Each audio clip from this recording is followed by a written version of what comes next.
around your technical profession as well as a social skill. If you want to learn how to play the guitar, or if you're like me and you want to learn sign language, that's what I do in my spare time, you know?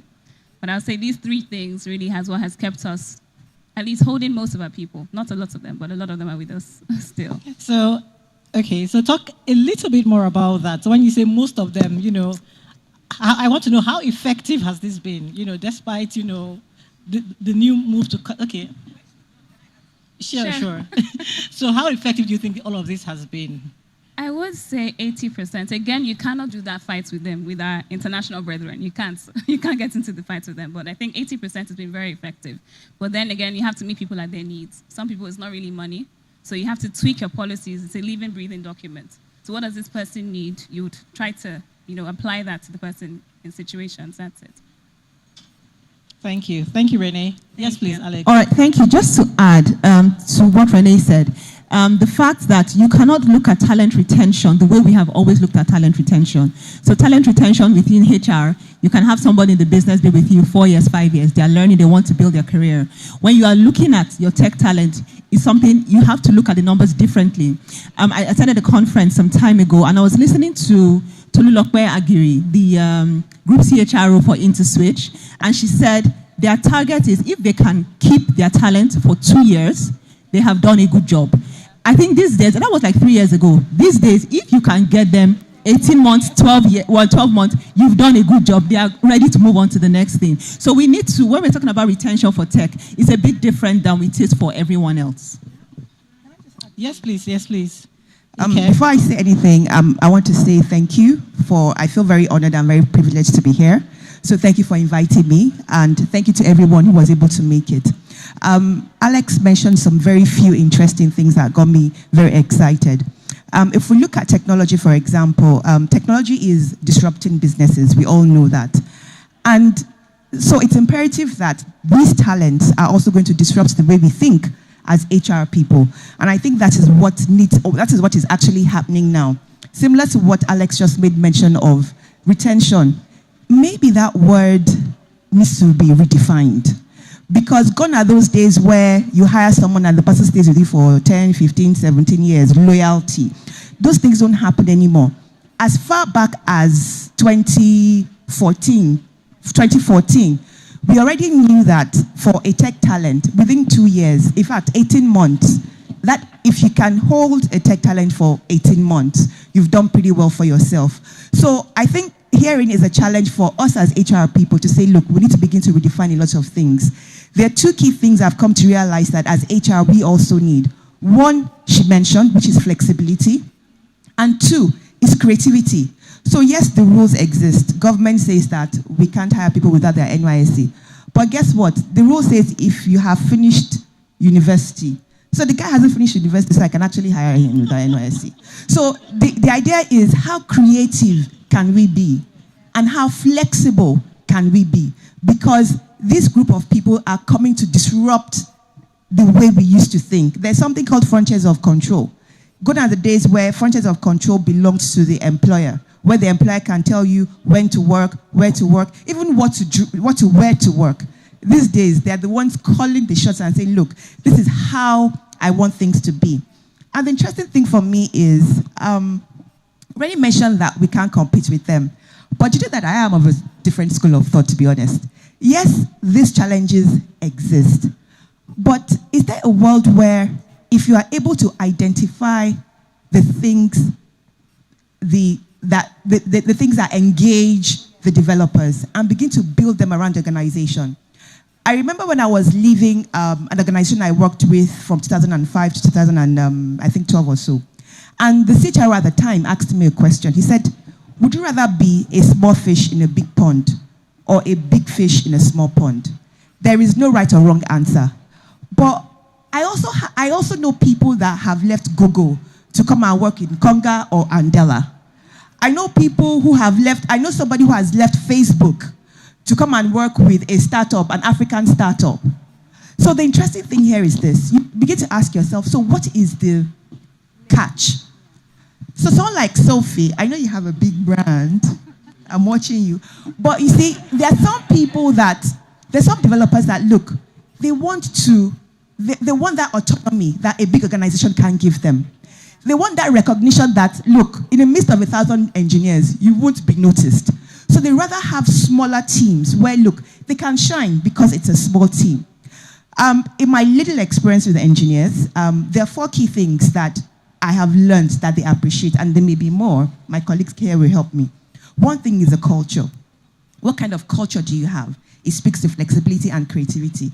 So all those guys that went to copy Google and had nap rooms and games room, well, COVID happened, so all those things don't matter anymore.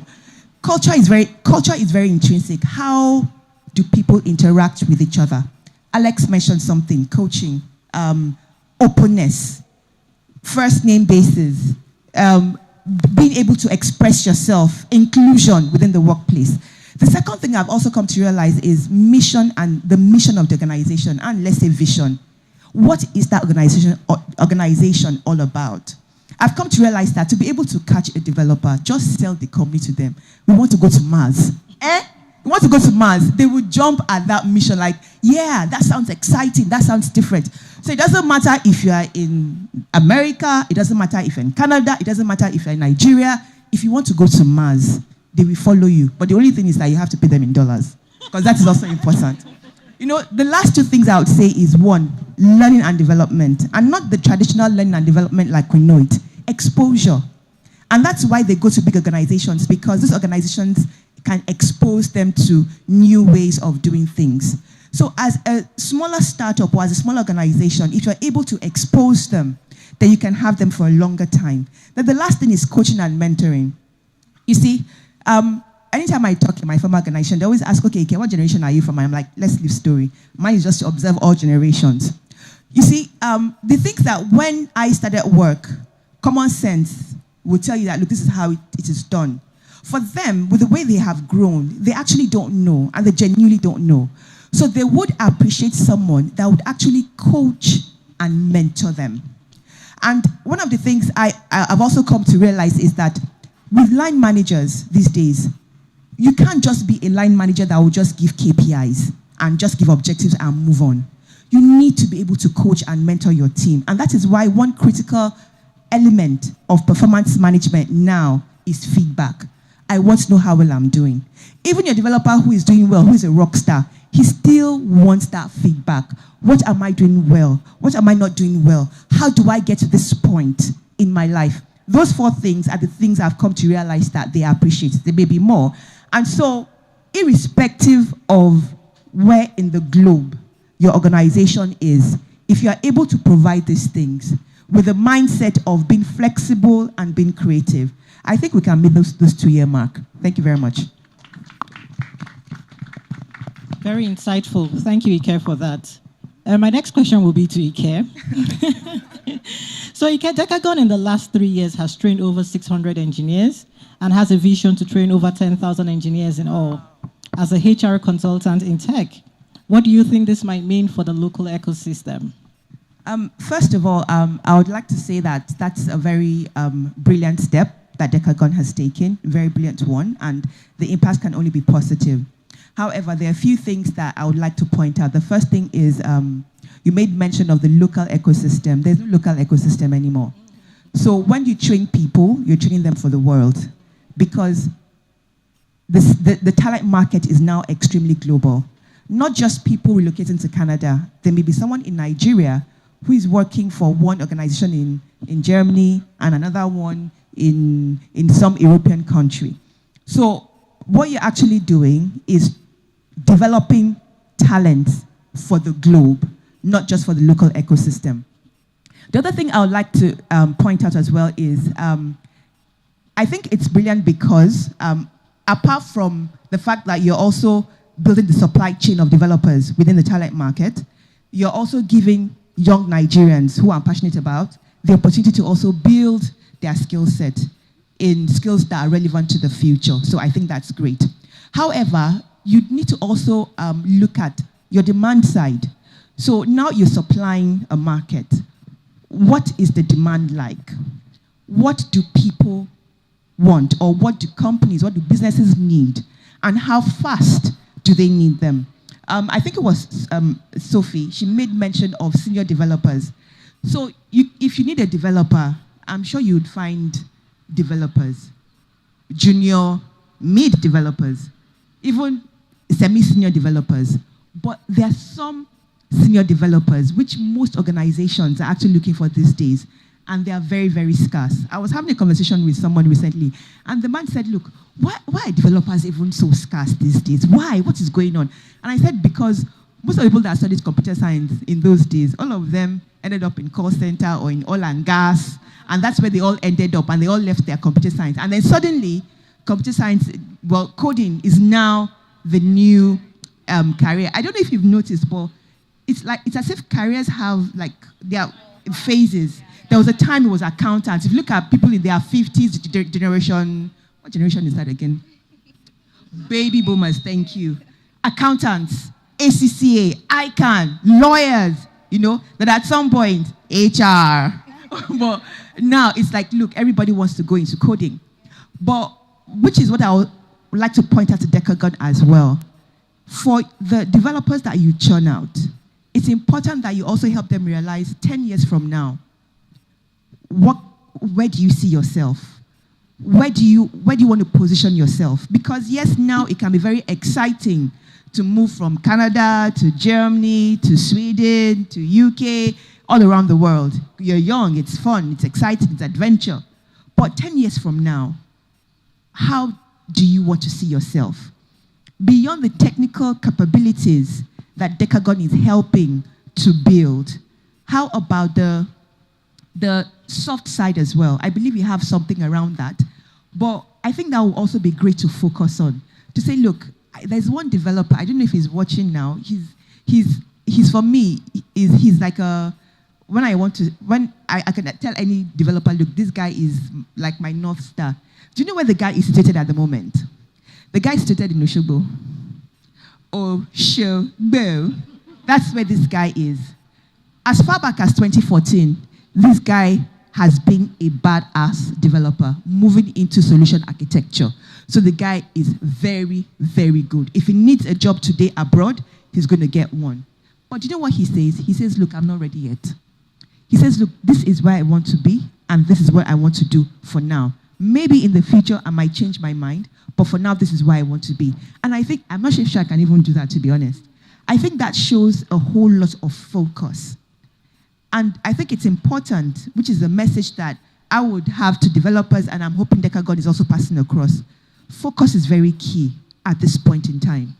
Don't get carried away by, oh, yes, I'm earning 500 now, somebody else is giving me 800, somebody else is giving me 1.2, somebody else is giving me $5,000, somebody else is, it now becomes a negotiation game. How deep are you? 10 years from now, what skills would you have acquired? Would you be able to lead a team at the end of the day? So in a nutshell, I think that is a very brilliant step Decagon has taken. It's very phenomenal, and I really appreciate that.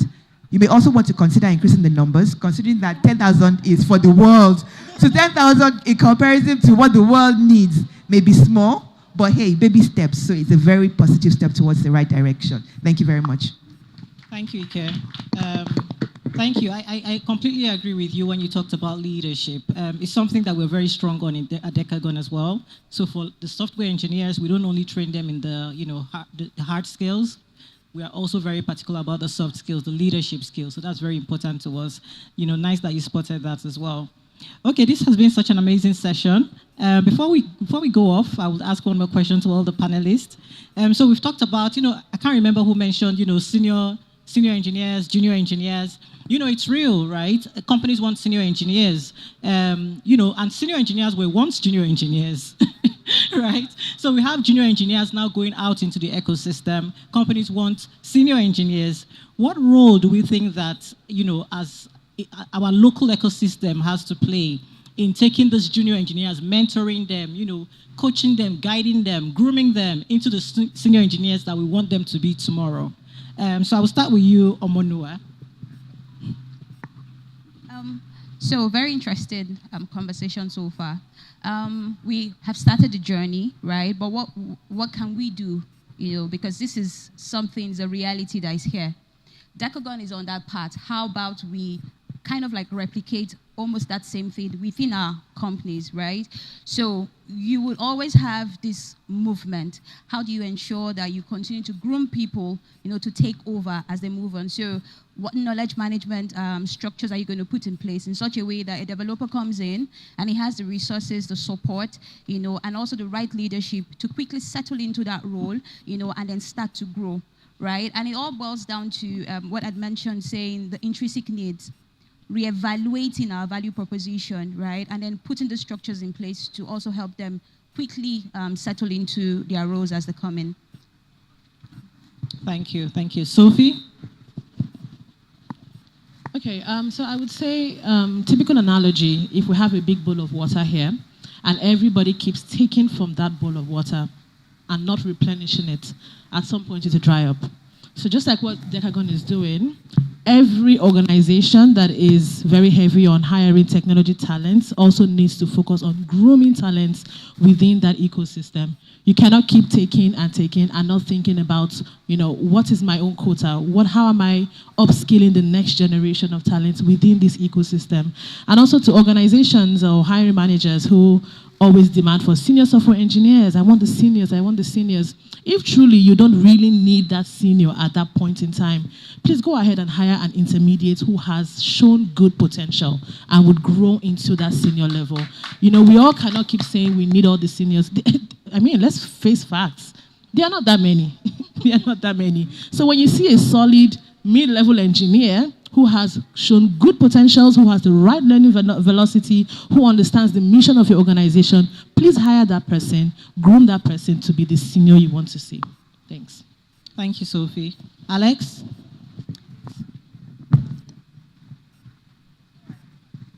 Can you hear me? Yes. Okay, all right. So I think that, like Sophie said, you can't keep taking out. Very soon it will all be diminished. The long game that we eventually, I believe the ecosystem will eventually evolve into is to see organizations begin to leverage relationships, partnerships with organizations like Decagon. How can working with us be part of your development program? How can you take somebody, put the person through a course for a period of time, and the person is not at 100% yet, but the person is good enough to begin the work, and then the person comes and grows within my organization.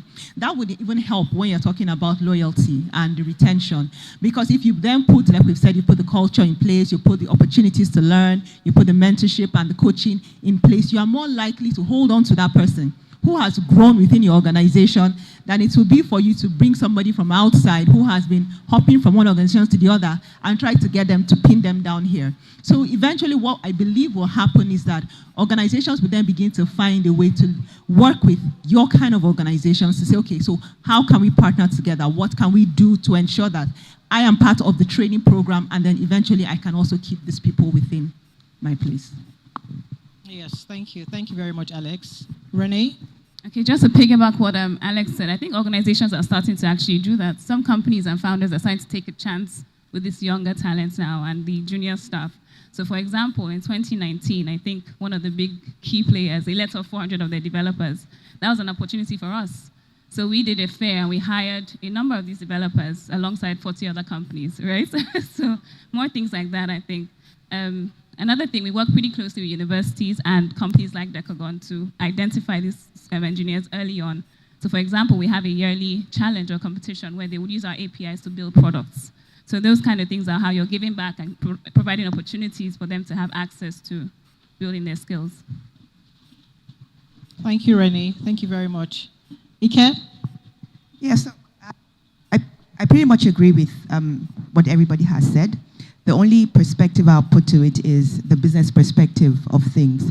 Because like right now, businesses don't have a choice. They have to wait.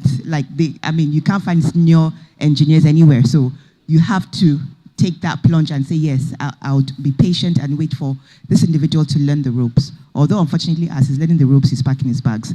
But one of the things that we have experimented and realized that works is that, yes, you have this younger developers, the junior developer or the mid-level developer, but you you don't have a choice. You either need to maybe offshore to maybe to an India or some European country or something for the experience that you need. But then you don't ignore the junior developers as well, because you need to build those skills. So it's almost like some form of transfer of skills, if I may call it. So you can have like maybe a 70-30 or 60-40, whatever works for you or whatever you can afford. But like they have all mentioned, it's inevitable now that every organization needs to invest time and resources in being able to build technology talent, and which is where I see Decagon come in, which is where Decagon can add a lot of value. Yeah. Thank you, Ike. Thank you very much.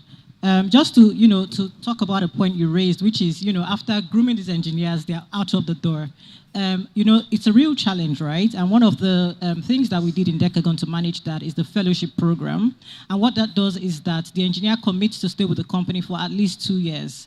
Of course, the company also, commits to taking good care of the engineer during that period. But the engineer commits to staying with the company for at least 2 years. And, after 2 years, between the engineer and the company, they can both decide if they want to continue. So that is one of the ways that we manage that. And even from the time of the program, when they are still learning, going through the program, they can actually intern based on that company's, own software and, however their own internal, whatever internal languages they use, they can train them on that and things like that.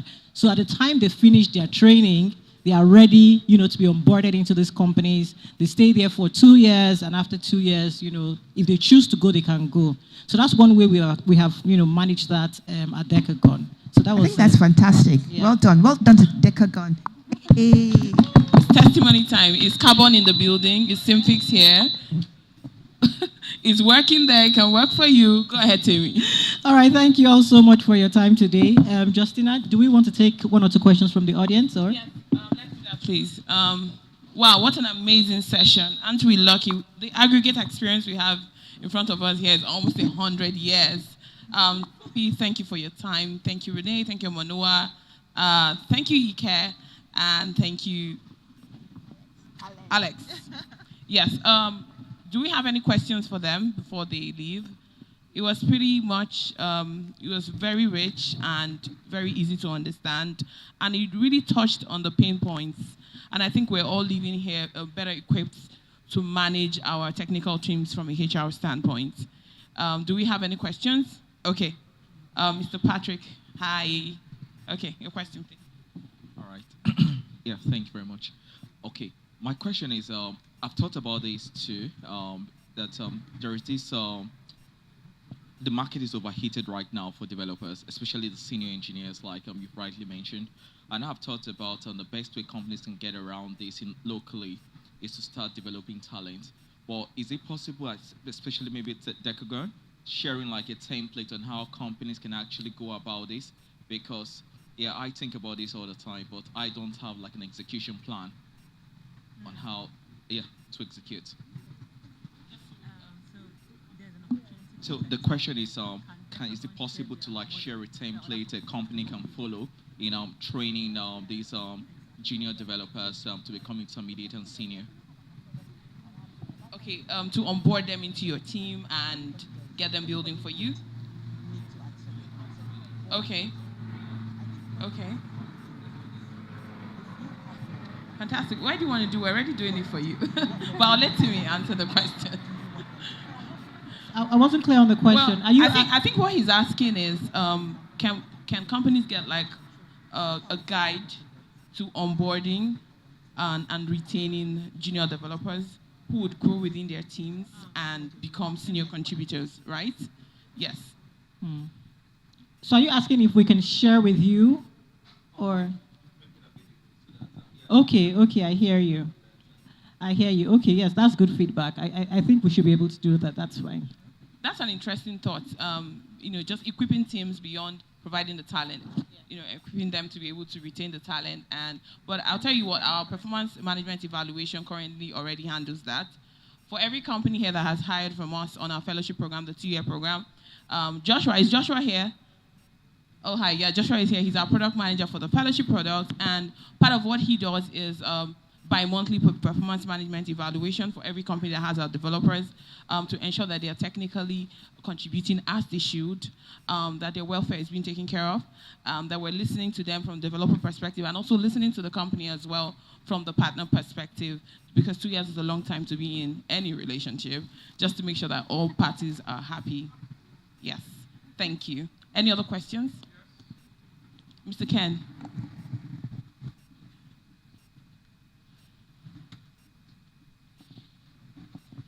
Hello, good afternoon. My name is Ken Debo.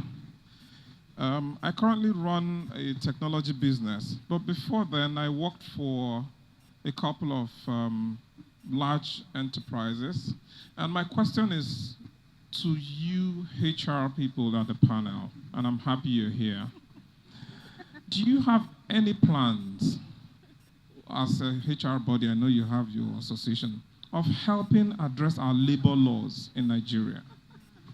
Because today, I happen to, except it's changed in the last 6 months or in the last 1 year, which I don't think so.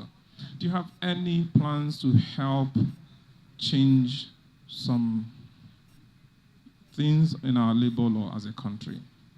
Because a lot of people don't even know what is in there as employees, and it's very strange. I see colleagues when I used to work for enterprise companies. My colleagues in other parts of Africa have serious protection from the law of their country. And once we have issues locally, the organization will refer to the labor law. So my question is, as HR body or HR leaders, do you have any plans to help address labor laws? Thank you, Mr. Ken. Thank you, Ken. I think I would like to hear from the others, but I do know that the CIPM is, looking into this. The labor law is, as we know, quite, for lack of a better word, outdated. I do know that the CIPM is looking into, how we can update that. But I don't know if anybody has anything to add to that. Well, what I would like to add, I don't see any indications, is that, first of all, I want to encourage HR practitioners, senior people like you, some people here have over 15 years experience, to be members of that body so that we can all impact the change that we want to see. Because typically startups, they don't like to identify with those structures laid out in society, but there's benefit for everyone, even for our ecosystem. I think we can all agree, yeah? Yeah. So Amazing. just to add to what you've said, Tammy and Justina. So actually, the body is actively they're working with the government to review some of those laws, and hopefully we should start to see the changes, that they have been able to come up with. But yes, there's focus on it because we are very much aware, of the restrictions that the labor law currently poses for us. All right. I think that brings us to the end of the HR panel. One more question, please, because we're pressed for time. Yes. Okay.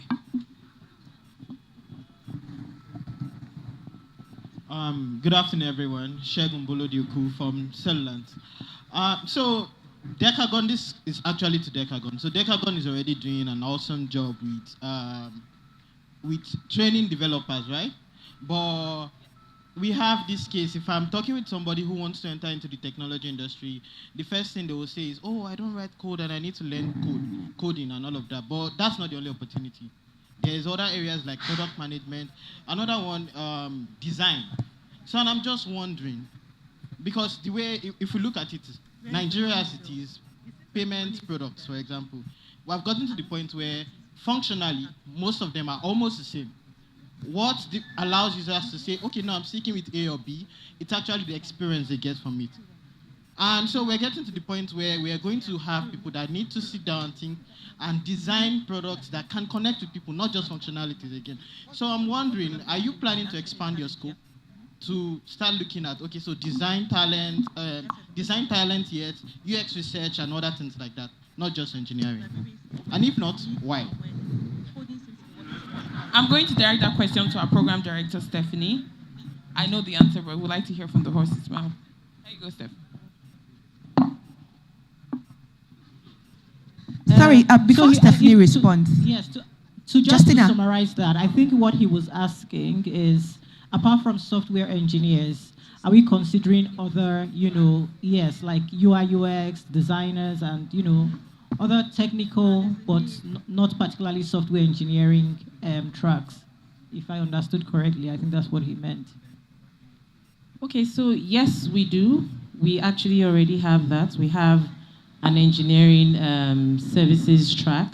We have people, stack associates. We retain talent. So it isn't just right after finding this talent, training them, and placing them with organizations like all of you that are here. We also keep them as instructors as well. So they have a track. They learn as instructors, as well as they work on projects, different projects. So they're exposed to different things as product managers. They learn things like UI, UX. So they're able to work with different clients. So they have different experiences. So at the end of the 2 years that Tammy talked about, they're like intermediate engineers. So at that point in time, they can be placed as senior engineers, which we all here have talked about. I don't know if that answers your question. Justina, can I say something? Yes, go ahead. Okay. So I was going to say that maybe another way Decagon can also help is to create some form of awareness. So sometimes you're engaging with someone and the guy says, oh, I'm interested in technology. And like, what area of technology? And then once they begin to talk, you know that, look, it's software development. So it's as if technology is just software development. Absolutely. So I think that Decagon can help with some form of awareness as well, to see that there's the quality assurance engineer, there's a DevOps engineer, there's a data engineer. There's so many other areas of technology. There's design. It doesn't have to be coding alone. Beautifully said, Ike. I would also like to add that at Decagon, we train you. Can I get your attention? You asked the question. Hello. Okay. To answer your question more directly, we don't only train on software development. There are people here who have partnerships with us, whose companies have partnerships with us to produce as much as 50 developers or 50 technical talent this year across different specializations, right? We call that our pipeline product. So really and truly, whatever technology talent need a company has, we can sit and design for them. We have gotten good at finding the right people, designing curriculums, and delivering that impact, right, into the talent. And so it's not limited to software development. Did that answer your question? Mm-hmm.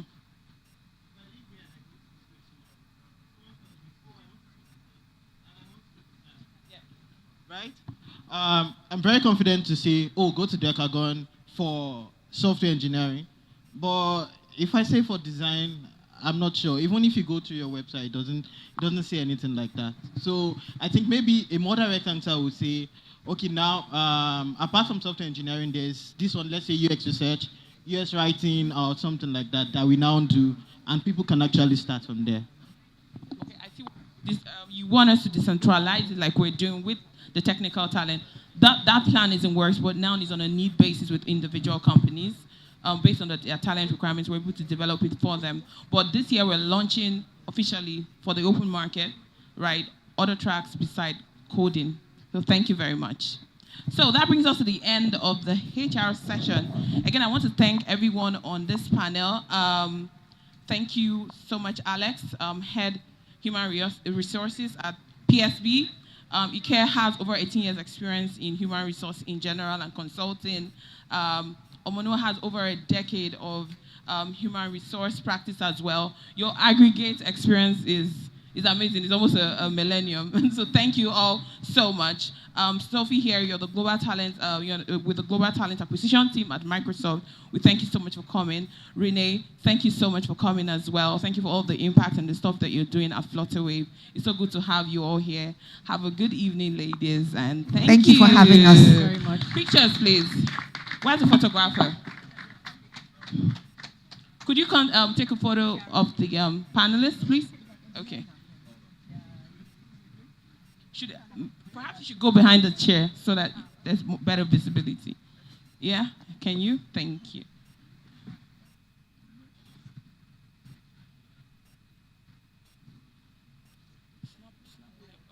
Let's stick together.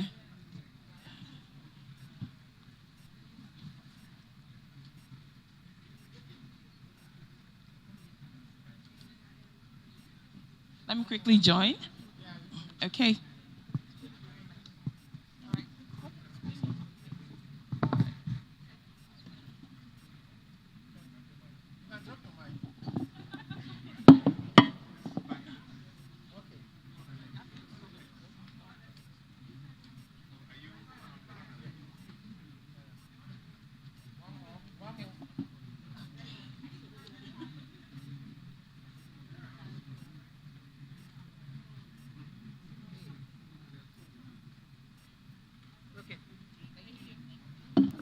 All right, thank you all. Can I have Johnson from the Decagon team, please?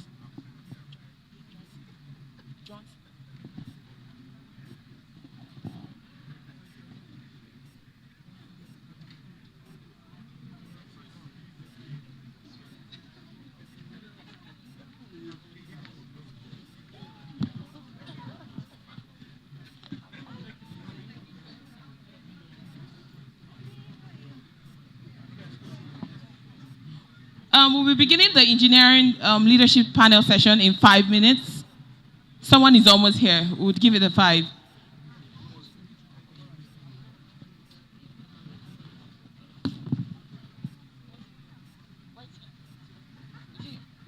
Oh, he is. Okay. Hi, Femi.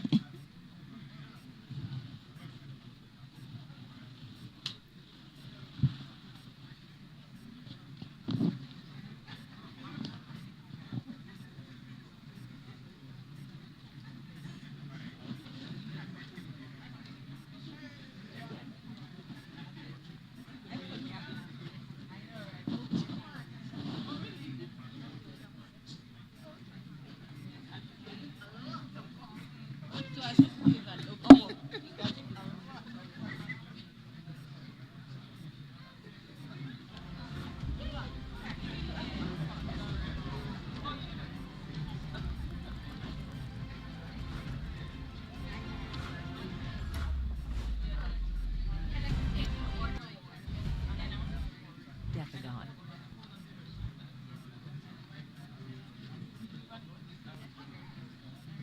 Decagon.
Decagon.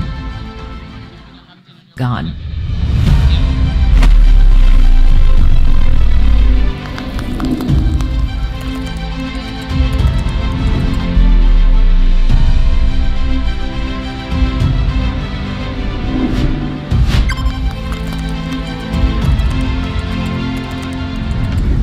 All right, let's get the stage set.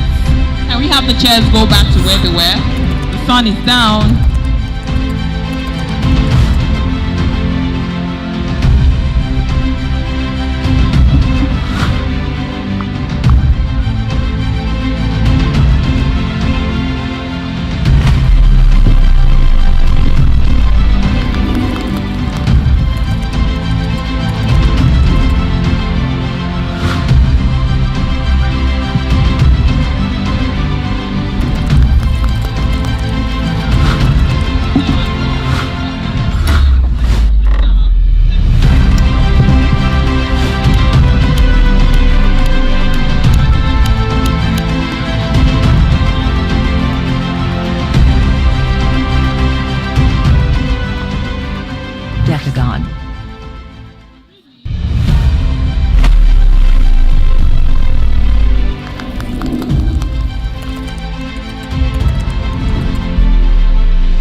I love what I see. I love the networking that I see. That's the spirit. Yeah, that's the spirit. I love the energy here. So we're going to go into the, hello everyone, one house. One house? Sophie, one house. All right. Okay, let's get into the next session. And it's a panel that will be comprised of engineering leaders who are amongst us.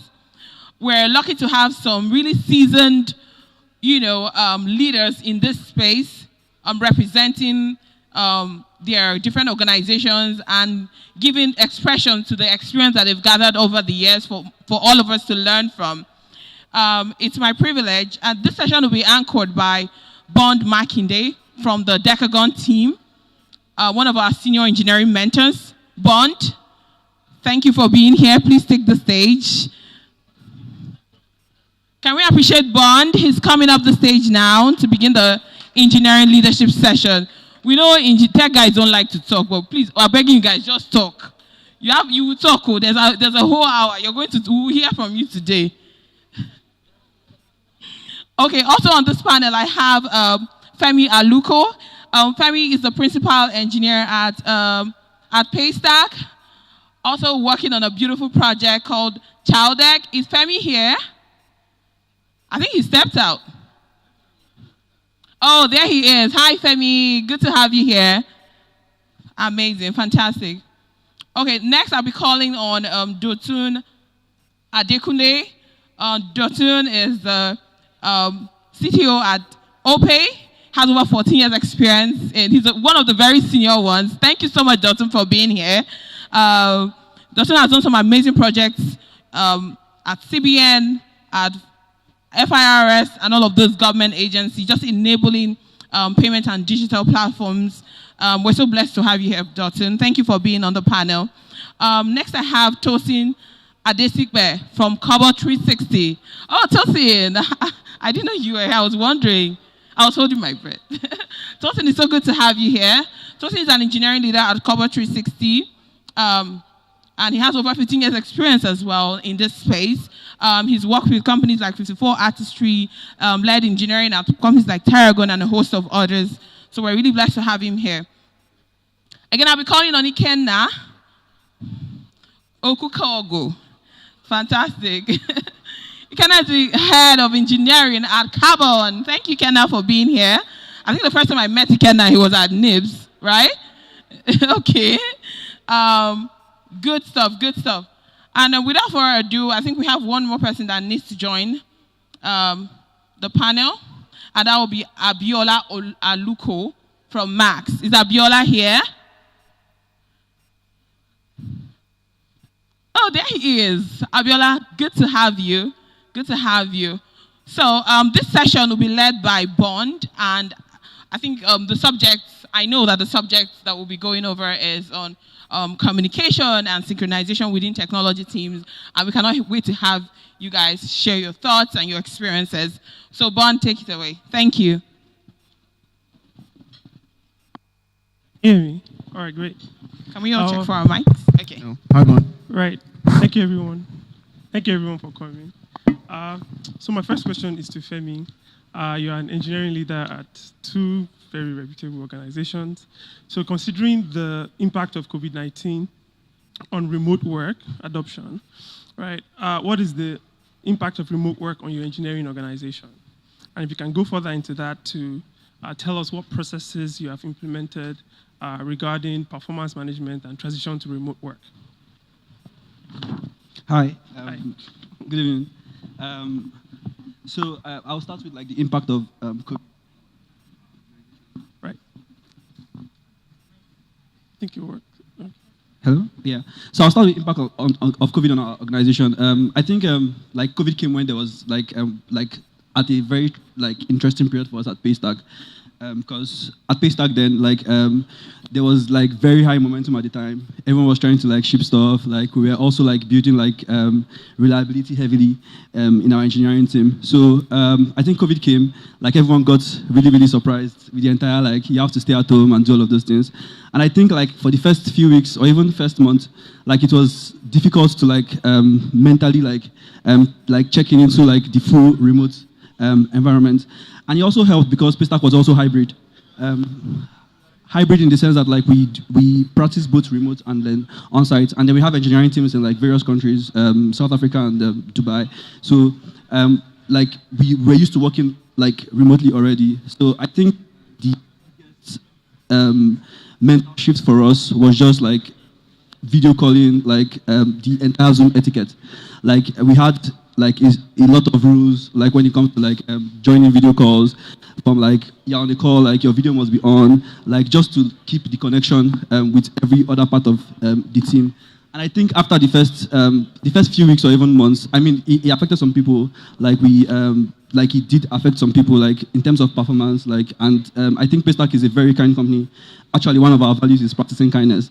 So it was very, very like easy for managers. Like then Shola would say that like if you need to prioritize your mental health, like just do that, and like you don't need to like work. So I think that helped in a way. And then there was also like, we also provided like the entire COVID budget for engineers, for everyone, sorry, not only engineers, everyone. COVID budget, like what COVID budget did was like, for people had different problems. I mean, this is Nigeria. Like either your internet is bad or your power is bad or you're like, anything is bad basically. So you had like a considerable amount of money to spend to like get tools that you want. Because like, we're having a lot of like, oh, I don't have lights, I don't have this, like, and then it helped like largely in terms of performance improvement though. Like I said, COVID came like towards March. I think Q2 was like a very chill quarter. Like there was no heavy emphasis on like, did you do well or did you not do well? Yeah, like there was like the understanding that like everybody's health is important. And I think when we picked up largely towards May or June, like we had already fully built like our processes, like our calls, our stand-ups, like everything was properly in place at the time already. And then people were very, very much used to it. So like people would just like, it was not uncommon to always find a, can we jump on a quick call? Can we like, there was that understanding already that like, yeah, like we need to like properly make this thing work because this is our new reality. And then we also, all our companies' ceremonies, when I mean ceremonies, things like our offsite, we have a like offsite like every quarter. All of those things continue to happen, like even remotely. And then like we have a bunch of creative people in Paystack, like it would happen like remotely, but like it would still feel like we are like in the office because the programs would do, the games we are going to play, like it just felt so much like we were in the office. But I think like after the first month from the COVID thing, like it felt relatively easy for everyone to transition into like a fully remote environment. I don't know if I answered the question. Yeah, that's great. Awesome. All right, does anyone want to add to that? Cool. Right. So now, with a lot of like senior engineering talent working remotely, people are able to work multiple jobs, right? So this question is to Dotun of OPE. What processes have you implemented to increase engineers' commitment to your work and alignment to your overall vision? Good afternoon, everyone. The way you directed the question to me, do you know any of my staff that is working 2-3 jobs? You can just tell me now so that I know what. But jokes aside, I think that part of the comments that we got from the HR session is true. We have to come to terms that we're in a new reality. You will never get back to those times where you had people who are dedicated and they could work on just one job throughout their time or throughout their period. So accepting that new reality is very tough on traditional companies. That transition has to happen first in your mind to know that the possibility is always there that this guy or this lady will be working one or more jobs at the same time.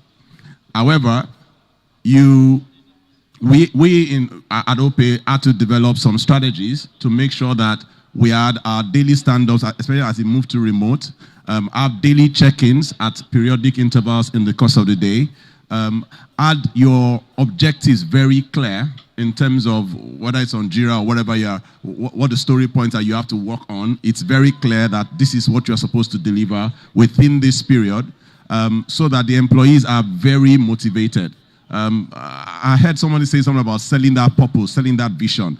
I think that programmers, developers, QA people, and all the engineers are very... They work more when they can see the purpose, when they can see the goal, that this is the end goal. So there is that drive. You have to work to build that drive to say, this is where we are going. This is the value that your work will bring into the lives of millions of Nigerians or people all over the world. Once you set those standards, then you find people start working in a way that is gearing towards the delivery of their tasks appropriately and as at when due. But daily check-ins, daily stand-up, rules of engagement when you're doing all those video calls, rules around response times on Slack when you send a message. We expect that within 10 minutes, any message that comes to you, you are able to respond. So things like that are the things that we put in place to make sure that people are able to deliver despite working remotely. Great. So for Biola, with the shortage of senior software engineering talent, right? I'm sure you've had to hire and maybe onboard people with a few years of experience compared to people with a lot more experience now because the scarcity. But have you ever had a situation where someone with a few years of experience delivered exceptional work? And I'll follow up with that with how relevant is the years of experience to the delivery of work? All right, to your first question, the easy answer is yes. I've had situation where someone you consider a junior engineer has... I think your mic... Can you guys hear me? All right. All right, I was saying, the easy answer to your first question is yes. I've had situation where someone you consider a junior engineer has really performed exceptional above the level that you put her in. Interestingly, this person I'm thinking about is female, and more interestingly, she's a graduate from Decagon. So yes, the easy answer is yes. And to the follow-up question, how important is years of experience? Yeah. I would also have to say it's very important. And I tell people a major part of my job, apart from scheduling, is also negotiating. I need to understand what my resources are able to carry. I need to be able to present to the business as per, this is what the business expects from me. Given my resources, this is what I can deliver within X amount of time. Years of experience come into play where we have more time than we can play around, or rather we have less time than we can play around. So in situations like that, it makes all the sense to just go after really skilled and experienced developers. But if you have time to play around, then yeah, you could step back and actually work with more junior engineers, bring them up to speed. You would almost be running some kind of kindergarten, but you would get your work out of the door. So it's neither here nor there. I don't know if you were wanting a direct answer, but it's here and there. Yeah, I understand that. It varies. Great to hear that Decagon is performing exceptionally at your organization. And yeah, that is a great insight. Thank you. Thank you. Also, I want everyone to project a bit more. There was a concern that the audience can hear us. Okay. All right, great. Sorry, let's try this. Okay. Yeah. So to Tosin, I would ask if you can share some effective approaches or techniques that you have used to mentor engineers internally. Okay, I think that's a good question. It's also one of the things that was raised in the last panel session with the HR. Mentoring and coaching of engineers, I think, cannot be overemphasized. and it's very, very important. Right. One of the things we've seen so far is that engineers, they want to learn. They are very eager. And if you do not have the right processes in place, they will probably fall out. Right. An engineer that is not engaged in your company, right, is probably engaged someone else. That's one of the things I've seen so far. Right. So it's very important to always try to always mentor and coach them. But one of the things that we do very best, I think one of the things we try to do is that we also look at the senior guys, right? The people who have been in the company, have spent more time. We kind of like identify that these guys, they have the right skill. They also know how to impact knowledge, right? So most of those people lead projects. They're like team leads. So we try to make them be team leads or project leads, right? This gives them an opportunity to also earn some of the soft skills like leadership, communication, and all that. Then we attach a lot of the younger engineers that come into the company. We attach them to those teams, and we put them on projects. There are certain policies that we try to do aside attaching them, right? It's important that a junior engineer is working closely with a senior engineer. So we do things like peer programming, right? So in programming, peer programming is one of the most effective ways we do it very well. That gives the opportunity for the junior engineer to learn directly from the senior engineer, right? So, and that thing we also do is that we have sharing sessions within the team. Sharing is an opportunity for an engineer to come and tell us what he has learned, what he knows. It happens once every week. We pick a time in a week, right? It gives the engineer an opportunity to also present and talk to everyone and ask questions. So that way the engineer keeps learning, and we also learn from the engineers. So it's like we're all learning from each other. Another thing we do is also we have like a mini internship program, right, where we're taking a lot of younger people into the team. Right, and that they are with us for maybe about a year. I mean, in that period, we expose them to a lot of resources online where they can learn courses. There are courses which are paid for, some are free. So we provide those materials to them while they are learning, and we also attach them to certain projects, right, where they can be given smaller tasks. Right, so an engineer, we know the big picture, but when you give them smaller tasks, they'll learn faster. So with that, after like a year, we can fully integrate those people into the team, right? So that's one of the approaches that we've used, right? And essentially, we're also partnering with Decagon, and we're hoping to also work closely with the engineers that we've also gotten and bring them fully on board. Awesome. Thank you so much for that. So as Abiola said earlier, it varies from engineer to engineer, their quality of work, right? And that years of experience does not, really factor, or that it varies from engineer to engineer if the years of experience factor into the quality of their delivery, right? And for a lot of engineering talent, they believe that they have to get like a lot of years of experience before somebody considers them senior, right? And there's a debate about that, about what makes a senior engineer. So to Ikenna, I would ask, who is a senior engineer, right? If you were to define who a senior engineer is, right? And I'll follow that up with, how do you design your technical interview process to find those people? Okay, I think that's a brilliant question, because in fact, while everyone was speaking, and there's this general assumption, everyone says senior engineers, like, who is a senior engineer? Senior engineer to me, in my company, could go to Facebook and is a junior engineer. And what you call a senior engineer compared to what I call a senior engineer is very different. It's all about the value system, how clear, and what your valuation, what your estimate is. So for us at Carbon, we don't focus on titles in quotes, or a junior engineer, a mid-level engineer, a senior engineer. We basically focus on, number one, how smart are you to solve the problem? Number two, can you get things done? So during the interview process, that's what I focus on, basically. So start first, whether it is from going through your CVs.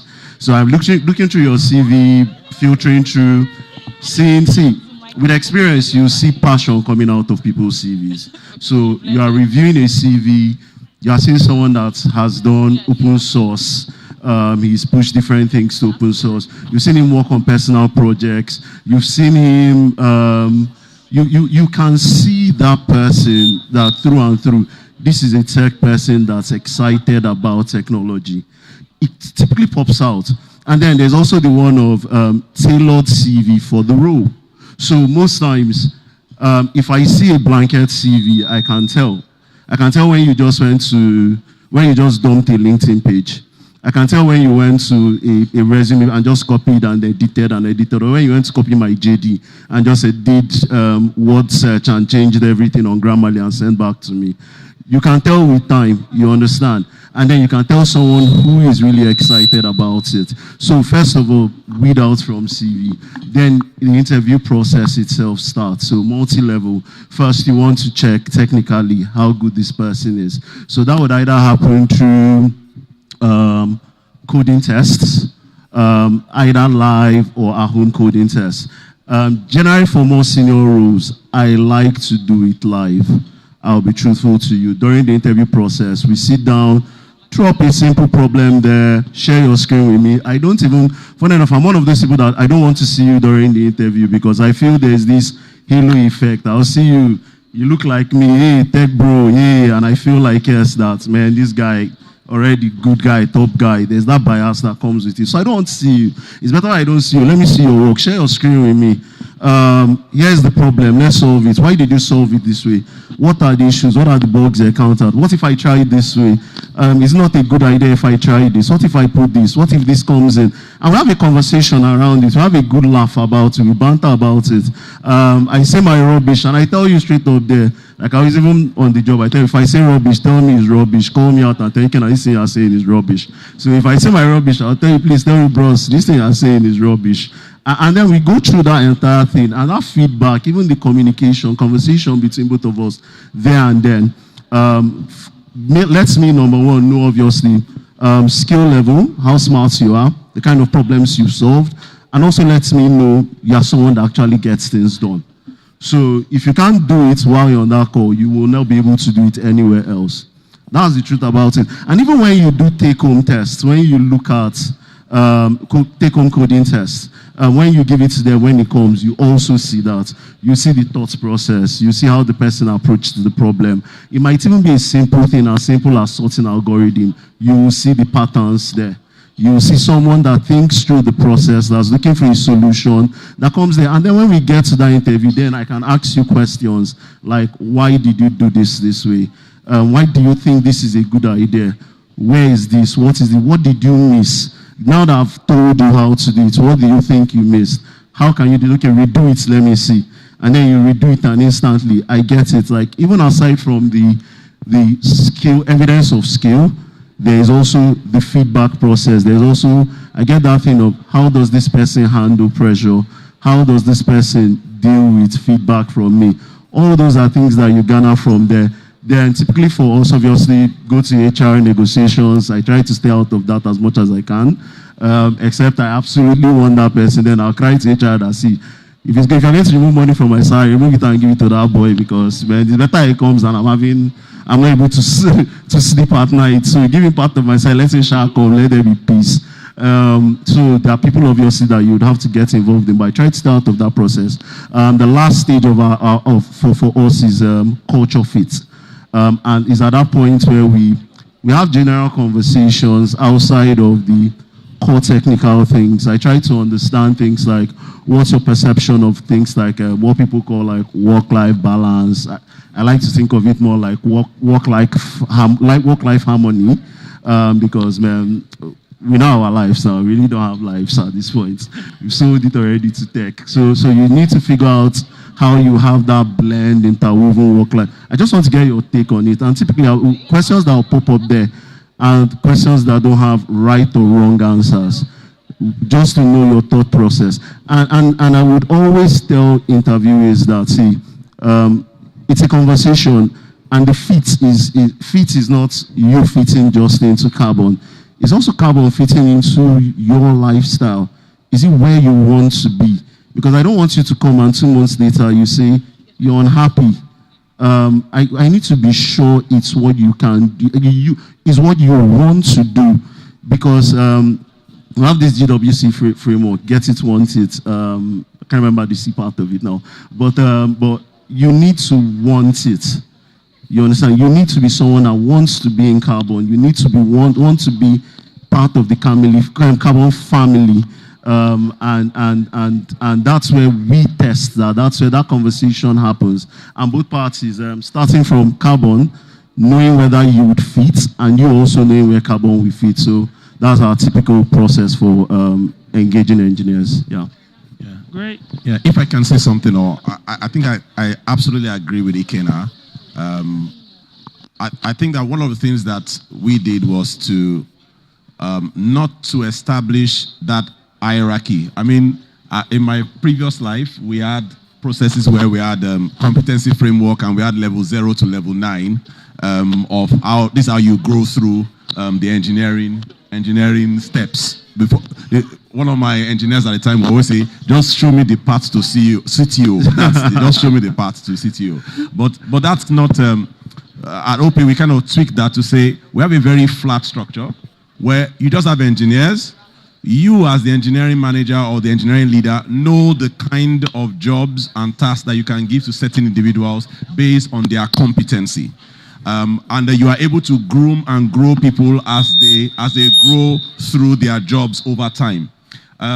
Where the persons, where people do not have enough competency, sometimes what you have to do is to deliberately put them on tasks that are bigger than them. So that's typically the way. So to groom the so-called senior engineers, you have to give them tasks that are bigger than them. But you know that you are hand-holding. You are going to do lots of kindergarten work, but you know that the person is going to come out better. At the recruitment stage, one of the things that is key is that it's not so much about how senior this engineer is. What you need to measure is the level of smartness and the understanding of the fundamentals. Yeah. Key things like data structures, low-level coding, understanding the real things that matter. Once you have an engineer who understands those bits, even though he has not worked for 10 years, that guy will do well because he has a fundamental understanding of the structure of how things put together. What really happens in the memory? What really happens at the database level? What really happens about resourcing of services? Once somebody understands that and is sharp enough and he has a good attitude, because it's possible for you to have somebody who is very smart but has a very bad attitude. I had an engineer who was very smart, passed all the tests, joined us. And then because we had an very open structure, every day, this was before pre-COVID, every day he always said, work from home. On Slack, you don't see work from home. And each time it would be, my electrician is coming today. Then tomorrow he will do work from home. The bricklayer wants to fix something. Then the next day he does work from home. And then this time around it's the plumber that is doing stuff. We just asked him, when are you going to complete the house? Thank you. Okay, just to go back a bit to the talk about experience. See, as much as we want to say experience should not be all in all in determining the quality of an engineer. It still adds because it's a sum of all these things. It's a sum of how smart you are. It's a sum of your drive. And it's also a sum of, there's part of it that goes to experience. There are problems that you will not see in 10 years. There are problems someone who has worked in a billion-dollar company sees every day. With your 10 years experience in a startup that is 10,000, you will never see it. And there are also the ones that giving just enough time, one problem will happen maybe once in every 5 years. And it's only someone who has seen it before that will likely be able to identify that pattern. That's why you would see someone who is, in quotes, a senior engineer in your team. He's worked with your team for 5 years. He is very good. That repo is like the back of his hand. He understands. He can tell you the exact dates they did the first commits in that repo. It's that bad. And then he leaves your team. He goes to another team and he starts struggling. So skill-wise is not all in all, but because he has been exposed to that thing long enough and experience, I would do all I can to keep that kind of engineer in my team.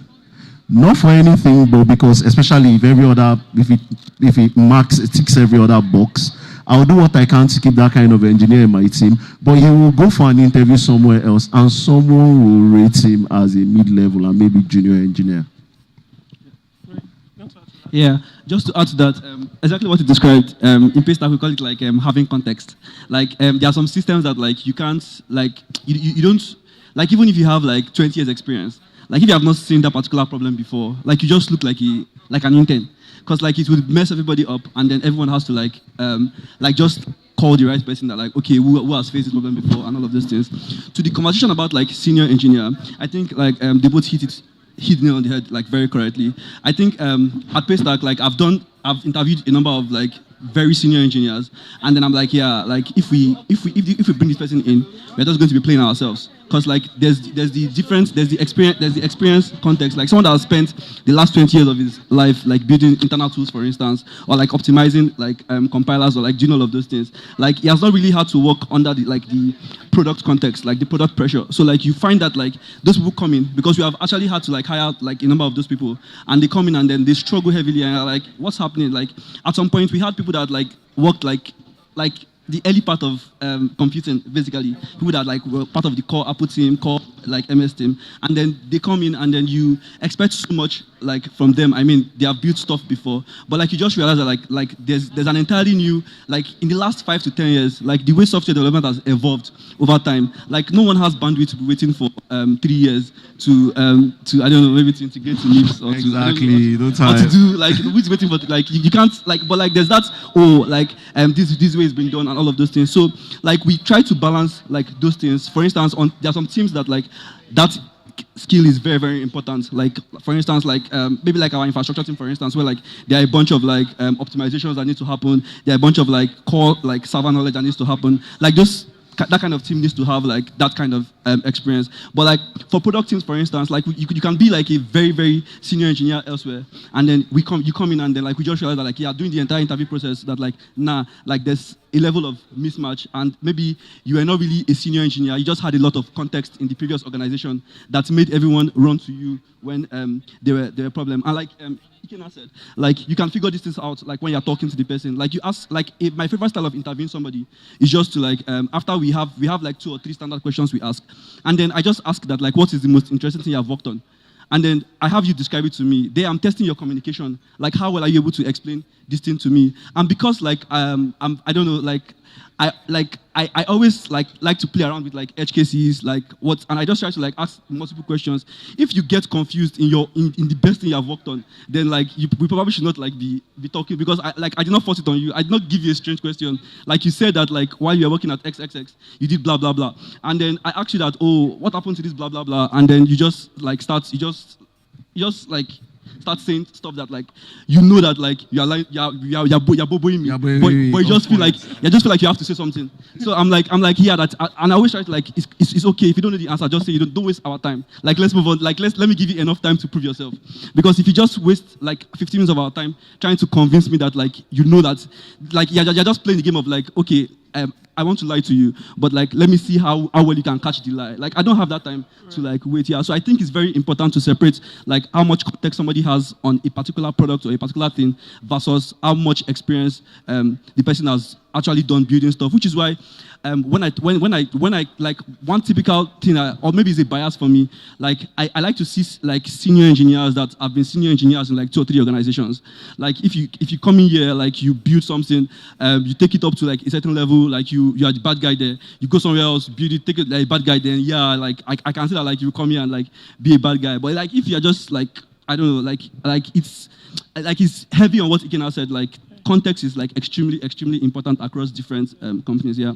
Awesome. Yeah, and diversity. So to buttress what you said, diversity. You really can't take away that diversity part if you're hiring a senior engineer. Like don't shoot yourself in the foot. So you want to know what languages are you used to. You want to know where have you worked, what sectors have you worked, and context for what I am hiring for.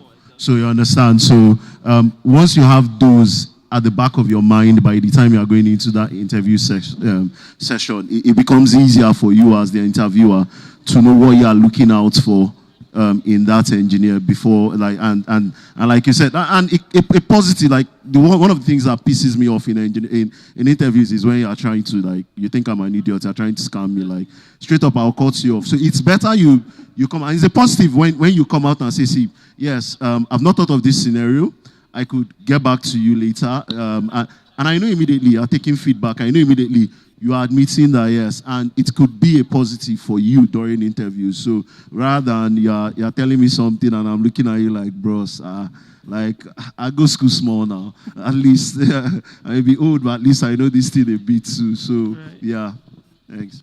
Awesome. That has been great feedback. Thank you so much. So to close this, I have one final question for everyone. So there's a number of high potential people looking to get into tech, right? And there seems to be like there's a lot of options, right? So what would your advice be to somebody who is just getting started in terms of selecting a language or a path to begin with, right? So let's start with Femi. Oh, wow. You always calling me first. Sorry. Yeah. I don't know. I feel like I can use myself as an example. I mean, I finished from IFE. IFE has this like huge tech community where like everyone that wants to start programming, like I mean, in my department basically, like everyone that wants to start programming, like you spend a lot of time like doing problem solving, like you participate in a lot of competitions, like IEEE, Microsoft Imagine Cup, like you just participate and win a lot of those competitions. I think what that helped me with was just like the base, like problem solving. I mean, there's the base smartness, and then there's the base exposure to like a lot of problems and patterns of thinking as an engineer. Yeah. So I think like then when I started coding, like we didn't have a lot of these platforms like Decagon and the like. So I think that's what Decagon like helps with right now. So I think that maybe getting into like a company like Decagon like helps like form your mind, like structure you or help you with thinking about problem solving. So I think that like I mean, once you understand all of those basics, I don't know if there are companies that just hire people that I don't know, that just know mathematics. I don't know. I've not heard of those companies in Nigeria. But at least you have to be able to like understand basic problem solving, one or two, maybe not even one, maybe just a basic language that like you can use to like interpret the solutions to your problem. Yeah, coming and then look for like there are a lot of companies that like accept interns. There was a recent debate on Twitter regarding like how what kind of engineers like you want to like get into your company, like regarding whether you want to get a junior engineer that you like handhold and all of those things. But like I think it's important to just get into a company with a very good culture, because like if you join a company with a bad culture, like from the beginning you just hate your life, to be honest, because like they would put so much responsibility on you that you begin to question your engineering, like if this is what you want to do with your life. Yeah, so I think that is good to optimize for like a company with a very good culture. I know there are a couple of companies. I know companies like Paystack, like yeah, they really help like with like grooming talents. Yeah, and then I think that like I'm also like a very big fan of like once you find that company, like be as, I mean, your leaders would like help you grow and all of those things, but also try to be try to be very transparent or try to be very honest with yourself, like where you are currently, because I see a lot of people like just spend 6 months or 1 year in one company and then they go and put senior engineer with 7 years of experience. They're probably counting from the time they wrote Jump or from the time like they started like from when they did their first computer course in university. They count it and add up to their years of experience. Like just be very, very frank with yourself that now it's 1 year I have, it's 2 years I have, and then like look for companies without this thing, because if you decide to like shoot, I mean it's good to shoot your shot or shoot for the moon, but if you go and bubble your way into a company and they make you, I don't know, maybe sit you after 6 months of experience, like you will cry every day of your life, because like at that point, like it's not just the skill that is very important at that point. Like there are a bunch of things like your communication, like your ability to handle pressure, and I think I'm also a very good example too, because like I think I'd only done pure engineering work in my life before I joined Paystack. When I mean engineer, all my growth part was like technical lead, like all of those things before I joined Paystack. And then I joined Paystack, senior engineer, technical lead, and then and I think we all realized it immediately. Like I was made like an engineering manager, And then I was like super young, and then like I have one-on-ones with engineers, and then I see engineers that have had like 10, 15 years experience telling me that like, oh, I want to, my dreaming. I'm like, I don't know what you're talking about. Like, I also have my own dreams. I don't know that like, I should be responsible for like helping you plan your career for the next 5 or 7 years. So if you like, and I just came out clean to my manager like, Omo, I'm not doing this. I can't do this thing again. Like I know that like you believe me and you think I can enter into anywhere and solve problems, but this problem is beyond me. Like all my life, I've been exposed to like software and logic. Like people problem is a different thing entirely. Like you would see like what you were saying. Like if someone if an old man, for instance, is telling me that like his bricklayer is coming, his plumber is coming, that I don't know I'm going to like, I will just lose it and like, oh God, like, are you going to finish this house or not? Like, we need to move on and all of those things. But I think that like, it just helps with like how you think about these things. So if you just move like faster than you're supposed to move, I'm sure that, I'm not this I stop using the word sure, but I think that like, you would most times just like end up like very frustrated or very depressed. So I think that like I said, start with a company that understands where you are, and then don't try to like move beyond like what you think. If you have 1 year of experience or you have 2 years of experience, be transparent enough. Because if you are employing people, or if someone is employing you with the mindset that you have 10 years of experience, and then you come in and like you are battling basic issues that that the person that is employing you already knows that like this is not a 1 year experience problem, then you just end up like frustrating everybody, frustrating the company, and just like building a company that like no one wants to work in. Yeah. Great. Thank you so much. Right. So Dotun, can you share? All right. For me, I think that it's important for to be engineers to try out lots of stuff and try out different areas, try out different programming paradigms, try out different roles within the engineering stack. I think that we've perhaps the industry has done some disservice where the only thing that people know about is the developer, but there are so many roles, so many different roles within engineering. There are QA engineers, there are product designers, there are product managers, there are UX designers, there are UI designers. I mean, there are so many roles, but a lot of people are not aware of all those roles. So everybody goes to, I want to be a programmer, and I want to be a programmer, and that is not very effective or efficient. I always feel, this is me, I don't know about other tech leads, but you know a programmer when you see one. There is this, I think it's a spiritual thing. You just connect. You know that this guy can code. There are guys that, not because they are not smart, but they are just not coders. So for those people, it's important for them to have the flexibility and not just be stuck on, I want to be a developer, I want to be a developer. You must have the flexibility to be willing to transit. If I want to go into UX design, if I want to go into UI development, different things. For me, I've never been a JavaScript person. I just hated playing with HTML from way back. It just felt like, just take me to the back end. I don't want to do anything. So you have to know where your strength is and just go and align to that area and focus on it and build it, and you'll be fine. Awesome. So that's where. Great. That is great. Abiola, do you want to share? Yeah. So, you know, I agree with both of them. Can you guys hear me? All right. In time past, I've hired developers that ended up being star product designers. And, you know, an advice I would opt, I can give several advices. And this is more from experience from watching people than on my growth. I believe I had an exceptional, very, very, growth. The first step is to start. I mean, get your hands dirty. Today is not 20 years back where you have to go and look for books. Go online, go to GitHub, pick up projects, take a look at other people's code, get involved, get creative, and try your hands on different things.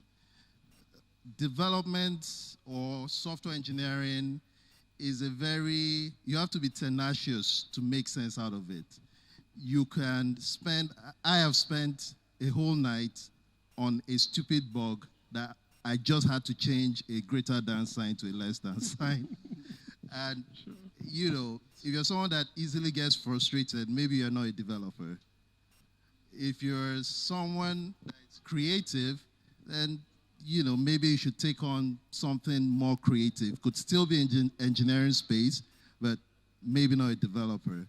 I would say start. It's very important. Try out the easy programming language. I started with QBasic back in the days where QBasic existed. Try out something simple. Pick up Python. Then expand. Understand how things work, as my other colleague has said. Understand how things work, which is very critical. And, you know, move on from there. You should be, I used to tell people back in the days, I enjoyed what I did so much that if I could afford it, I could walk up to a company, offer to pay them to develop for them. I mean, you should have that much passion and enjoyment in what you do. And, you know, the sky is the limit from there. Great. Thank you so much for sharing that feedback. Tosin, do you want to share? Okay. I think all my colleagues, I agree with all what they've said. I would just add that once you identify what you do or what you like, stay focused.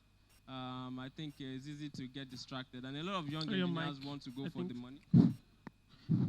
Oh, yeah, cool. A lot of young engineers want to get into tech because they hear that there's so much money inside and they are just about the money. So the first important thing is understand that you have to learn a skill.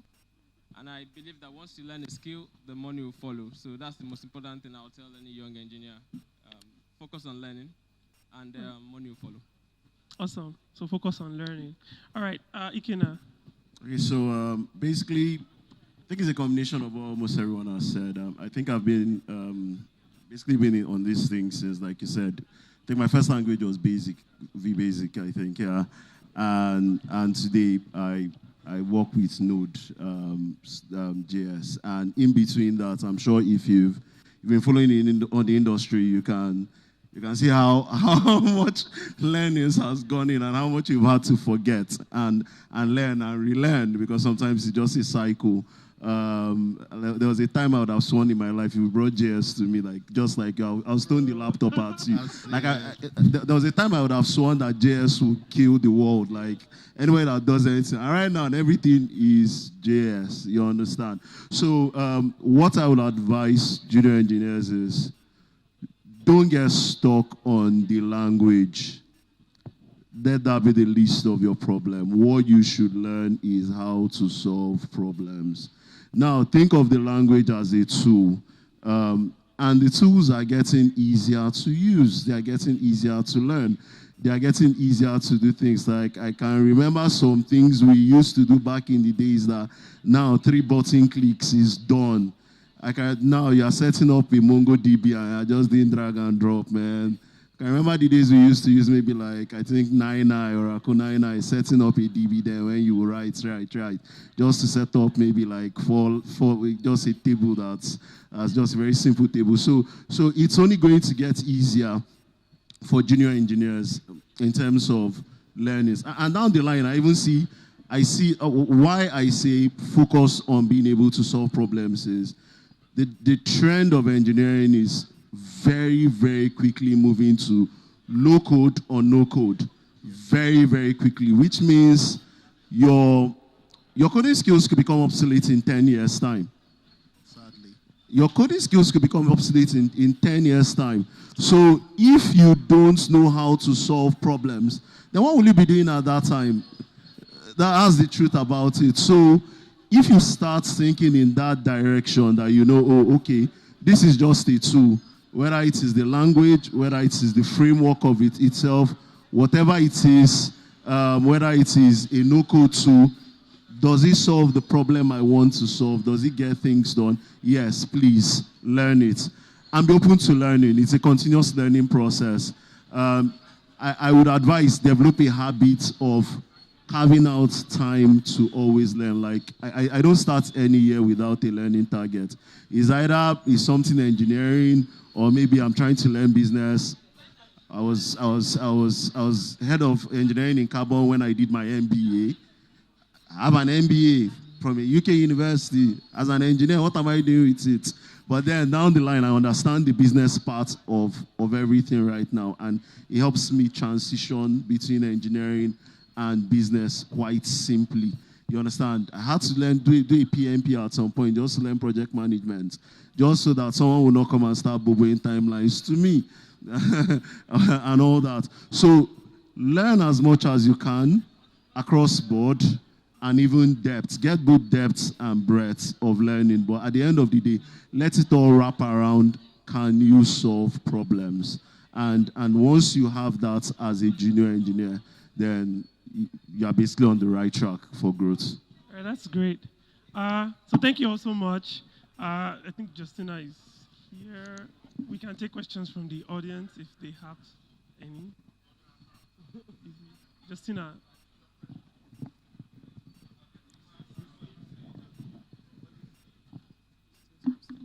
Wow, what an amazing session. Did anyone feel lost at any time? I feel like you guys went a little deep at some point, but it's all blessings. Thank you all so much. So I'm wondering if anyone has any questions for our panelists. Anyone? Or was it, I guess, the people you were speaking to understood your language, right? But yeah, thank you all once again. Bond, you did an amazing job going into touching the real issues here, and I feel like everybody here came absolutely ready. We're a bit nervous. Tech bros don't like to talk, but you guys, you proved me wrong. I stand corrected. So well done to the panel. Please give a round of applause for them. They've done beautifully. If there is no question, we would like to take photo ops with you at this moment. Pictures?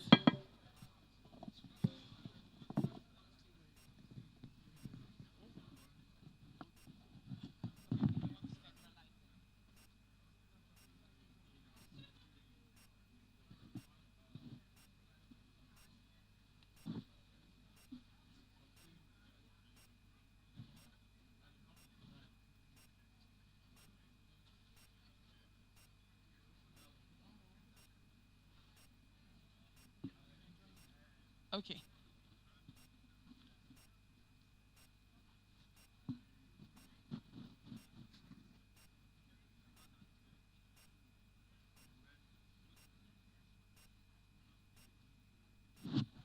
Beautiful, beautiful. Thank you all so much. So we had an all-male CTO panel, engineering leadership panel. We're glad that we have more women going into the tech space in recent times. So we know that for our next run, we would have female CTOs on our panel.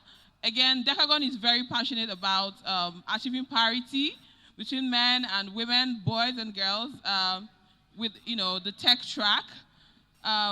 We've actually done an entire squad for ladies before, and so we know that there is hope for the female who is African and wants to pursue a leadership role, a leadership career in technology. All right, at this point, I would like for us to, so I think we've done most of it. I know we've all, we're eating and networking, we like the feel. But before we leave, there's someone that I would like us to speak to really briefly. It was supposed to be the last session, but I want to move it forward. Who here doesn't know about bamboo? Right? No, Mr. Ken, I'm sure you do. I'm sure you do. So we have with us here Richmond Bassi, the founder of Bamboo Investment. How do you invest your dollar? That's the only question I'm going to ask you. So Richmond, please come forward. Everyone put your hands together for him.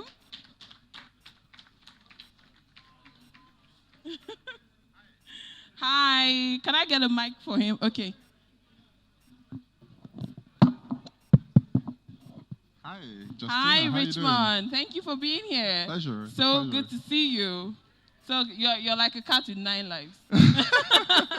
But we're not here to talk government policy. We're here to have conversations. Okay. And so if you sit for a minute, I would like to have ask you a few questions. Okay. One house. One house. And so, Richmond, you're here.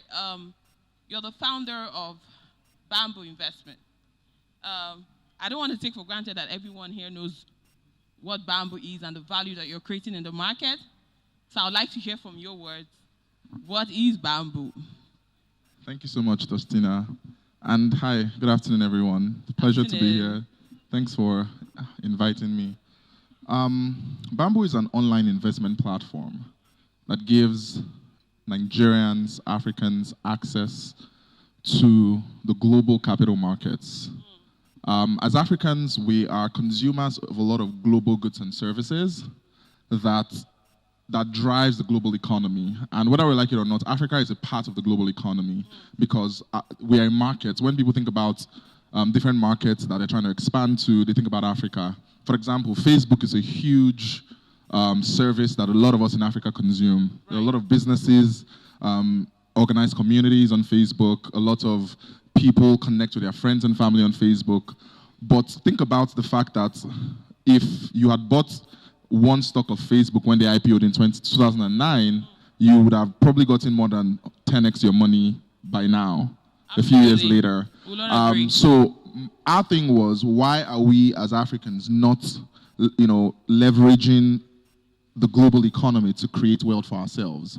And how do we solve that? How do we build technology that ensures that as Africans, we're building wealth in tandem with what everybody else around the world is doing? And when you think about also like the macroeconomic climate in countries in Africa like Nigeria, you think about how high inflation is, about 18%. In other words, your money has to work as hard as 18% every year for it to, not lose value. Yeah. How do you do that? And that was, all those things were like the driving force for why we decided, you know what, we're going to build technology that gave Africans a fair shot at building wealth. Like, if, as though you were, you belong to the global economy, as though you're in America or in the UK or in any other country. You can build wealth at a click of a button, easily, fast, cheap, simple access. And that's what we went out to do. Amazing. As you were just speaking, I just thought of a tag now, Bamboo, the platform that gets your money working hard. Beautifully Thank said. You. So from a founder's perspective, right, this group right here is mostly comprised of engineering leaders, okay, and HR leaders. Okay. And these are the people that manage technical talent within teams and organizations. Okay. So from a founder's perspective, we know that the product can be right. There can be even funding, right? There can be a market for the product. But without the talent, the product isn't going anywhere. We all know that. Yeah. So from a founder's perspective, what are your thoughts towards this? And what do you have to say to this HR and engineering leaders seated here today? What would you like them to solve for? What do you want them to focus on as a founder? I think and by the way, the panel that was up earlier spoke a lot about this. Like there were lots of exciting points. But I think everyone that's a leader, some engineering leader here would agree that fundamentally there is a talent problem. Fundamentally. There's a huge talent problem. And everyone here that's trying to probably staff up their teams have faced the challenge of, I just want to find good people that are committed, people that are good. And I think that's the problem that everyone is trying to solve for, is there's a lot of competition around finding people to fill. So recognizing that is a thing and it exists and it's a challenge that everyone here is battling with is the first place to start. But when I think about, on the flip side, what do you do as an engineering leader, as a manager? It's about understanding people, trying to ensure that within your teams, you're able to plug people into opportunities within your organization that optimizes for their success, right, that allows them be successful. Yes, there's a challenge of even, so the second part of it is the external part, is where do you find good people from? Where do you get them from?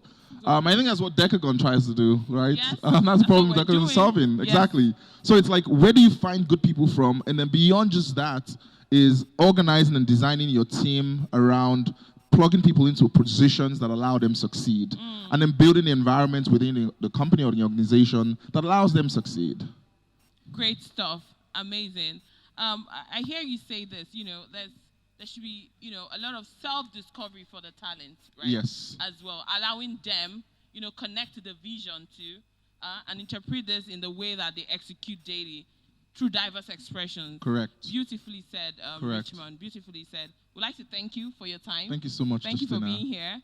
And if you aren't investing with Bamboo, you should download the app right now. Please do. Okay. All right. Please do. Thank you so much. Right. Photo, please. Let me take a picture. Where are they? Photographers. Okay, the photo ops guide. All right, 1 second.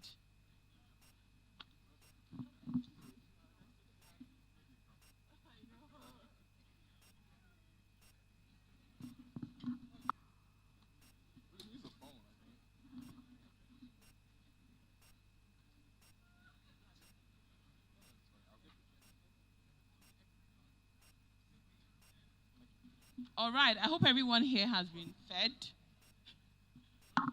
We're big on hospitality too. I would just like to say at this point that every company that is represented here will have the first take at our Squad 9 engineers who are ready for the market in February. And by ready, I mean that they'll be going on a 2-month internship at different companies, unpaid, right? Decagon takes care of their remuneration during that time, and they contribute to your team, to the products that you have planned for the entire year.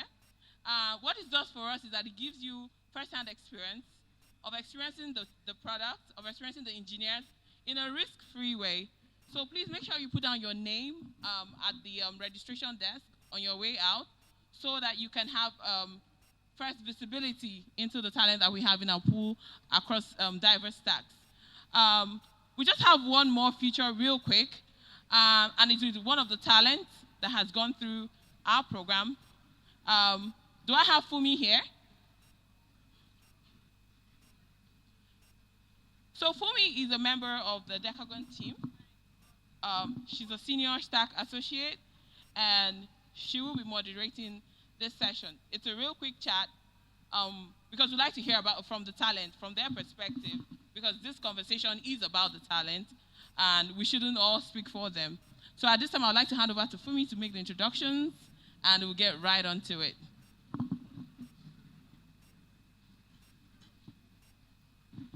Thank you so much, Justina. Okay, so quickly, can I invite Charles and Israel, Temi Tokwe, and Uche? Can I quickly have you up here? Thank you so much. Please just sit down. Yeah, anywhere is fine. Uche?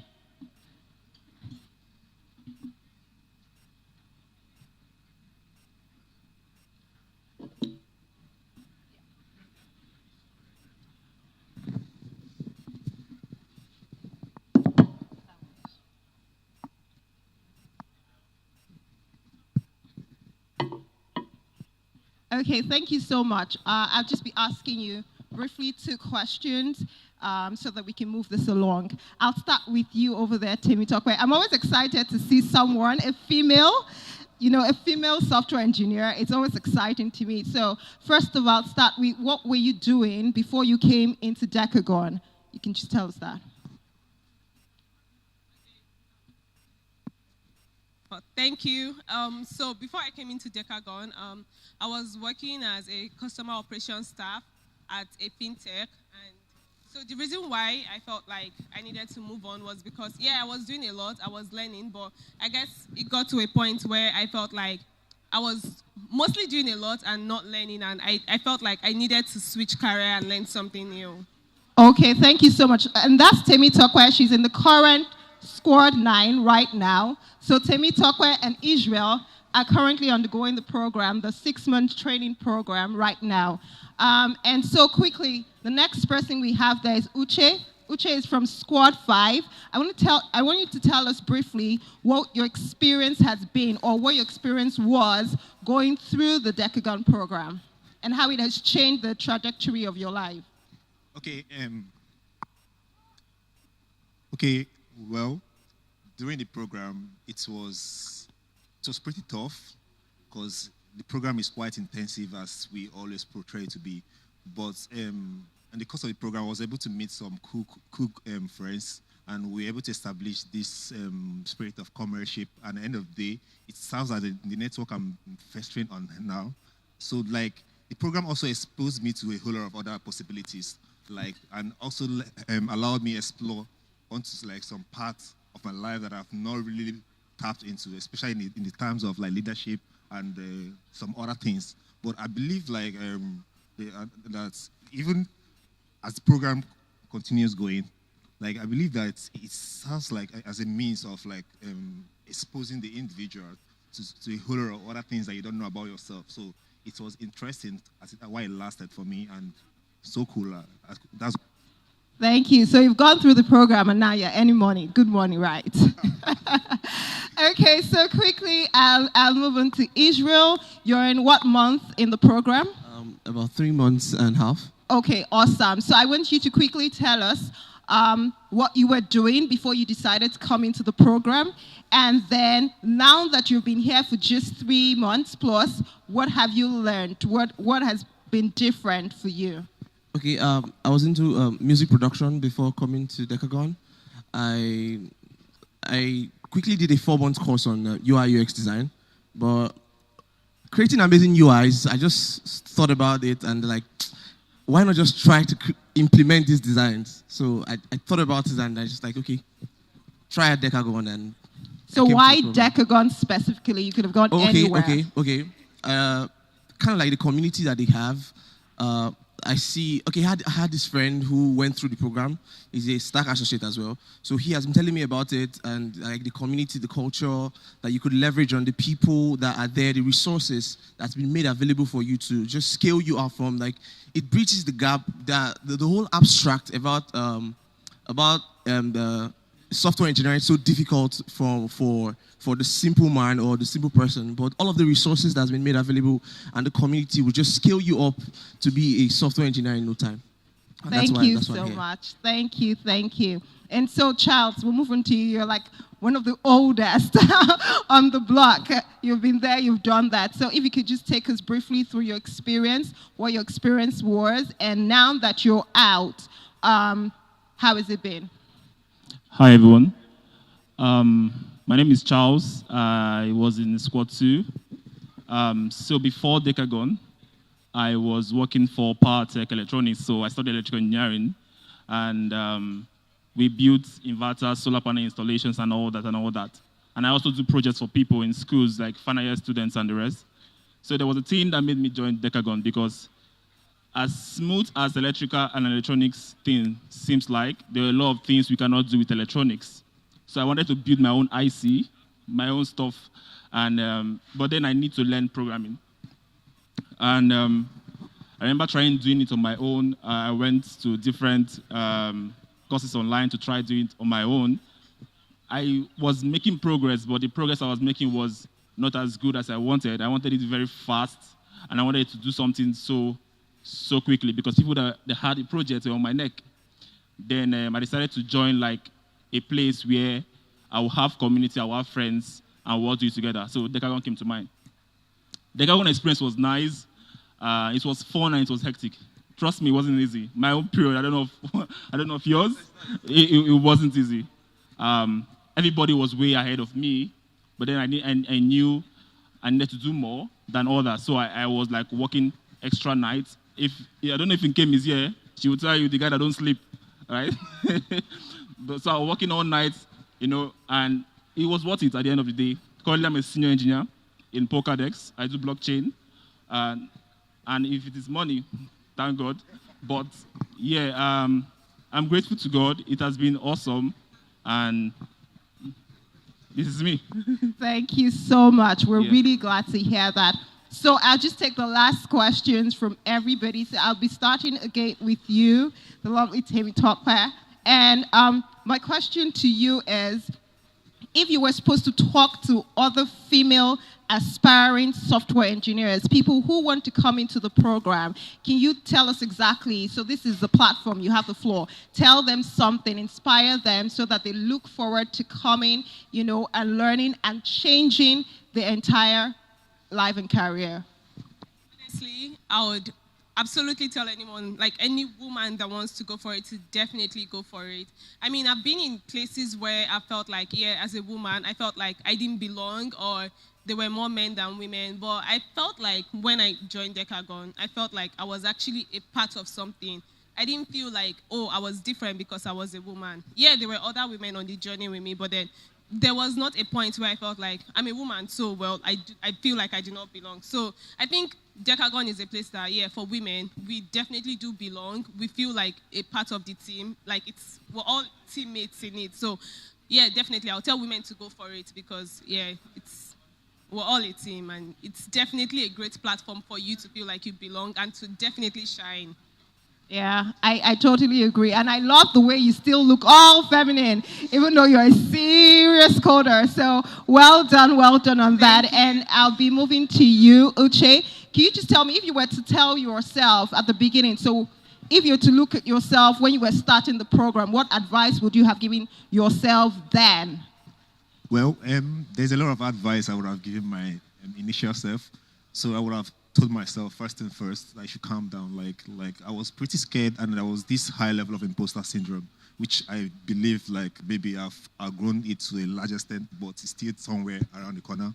But then I would have told myself to calm down. It's all gonna be fine. So, but because I've understood that, then I was just struggling with a whole lot of new thing, being not I did engineering at the university, but not computer engineering. So it was an entire new terrain for me. So just like what I was saying earlier, I would have actually told myself to calm down and just take it a bit and a day at a time. I will get better. So that's just it. Okay, thank you so much. Israel, now that you're halfway through the program, what do you look forward to? So what's the vision in front of you now that you have taken that leap from, what were you doing before again? Music production. Music production, yeah. So now that you've taken that leap from there to software engineering, what's the vision for you going forward? The vision for me going forward is perfecting my skills, becoming better at what I do, becoming more open to technology, becoming more open to the way the world is moving, and also picking up a vision to inspire young folks who have this abstraction, who think that programming is so difficult and it's something reserved for some special kind of people. Yeah, so I would like to bridge that gap between those kinds of persons. Okay, thank you so much. I think a common thread through all of the panelists has been the community and, you know, the sense of oneness, the sense of the culture and the togetherness of Decagon. So I'd like you to just quickly speak about that so that people who are interested and want to come into the program know kind of what to expect. Like you said, when you start, it can seem like it's a lot that you're doing, but 3 months down the line, you're confident, you're doing so much, you're making waves. So I'd just like you to speak to that. Thank you. What I would say is, know that it's not going to be easy. People say it's going to be easy, like when they see the pictures and they hear the stories of what engineers say, and they see the job posts and they see the money and they're like, oh, and they don't know that it takes a lot of work, right? So once you have that at the back of your mind, then put the work. The community is going to be like your best gift from Decagon, because my network, my colleagues that I learned with, and where they are right now, I'm so grateful for that. Every single one of us, no one excluded, is doing something good. So that's going to be like your best gift from Decagon. And then yourself, if you can put like the whole effort, and if you can put like the whole work, don't kill yourself, but just do the work. Trust me, sooner or later, you will get there. Thank you so much. Thank you, everyone, for trusting the process. We say that all the time in Decagon. Come in, trust the process. In 6 months, you're going to be a fantastic software engineer. So I wish you all the very best in all your future endeavors. Thank you so much. Justina? Okay, so group photo. Thank you.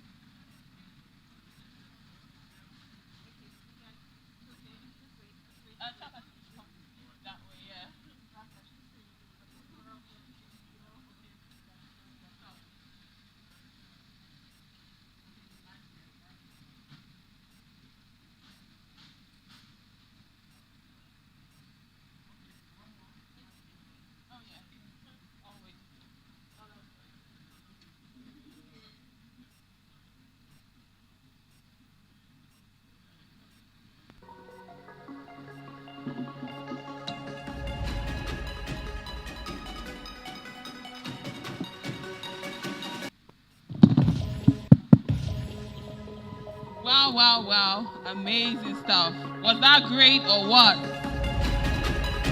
This officially brings us to the end of the Decagon Tech Summit 2022. Thank you all for being here. My name is Chidi. Out of your busy schedule to be a part of this. Thank you to all of our online participants for listening in, for tuning in. We appreciate you all.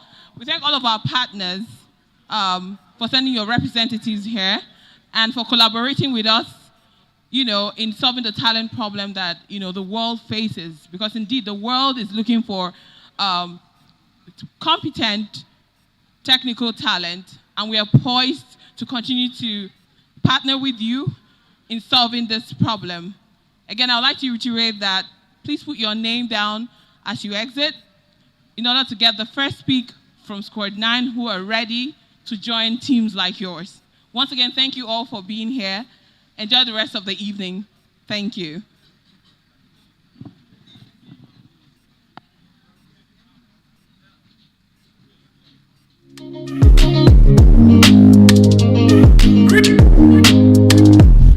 I be king, I'm the best my generation ever seen. I came suddenly, I be like Nepa be. I never since, I never miss. I be smashing, I be killing everything. From the Keja to what you will let be. To the many places that I've never been. Remember this, I'm a king, I'm a legend in the making, I'm a champion.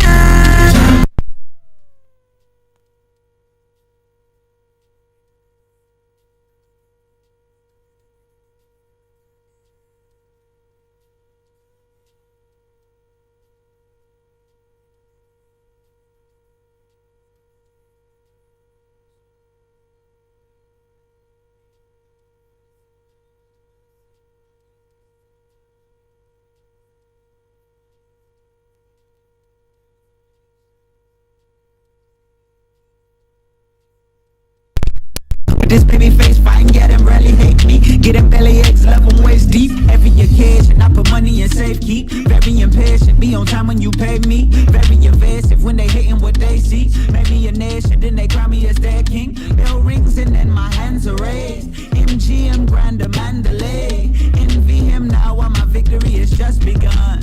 When you see me, just know you looking at a motherfucking champion.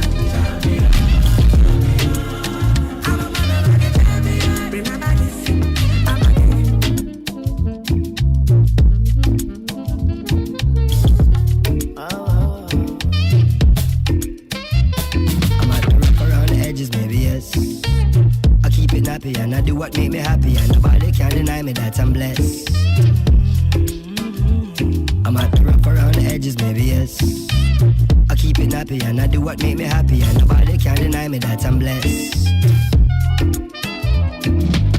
Self-preservation, self-elevation. These days they deserve celebration. No hesitation, no reservation.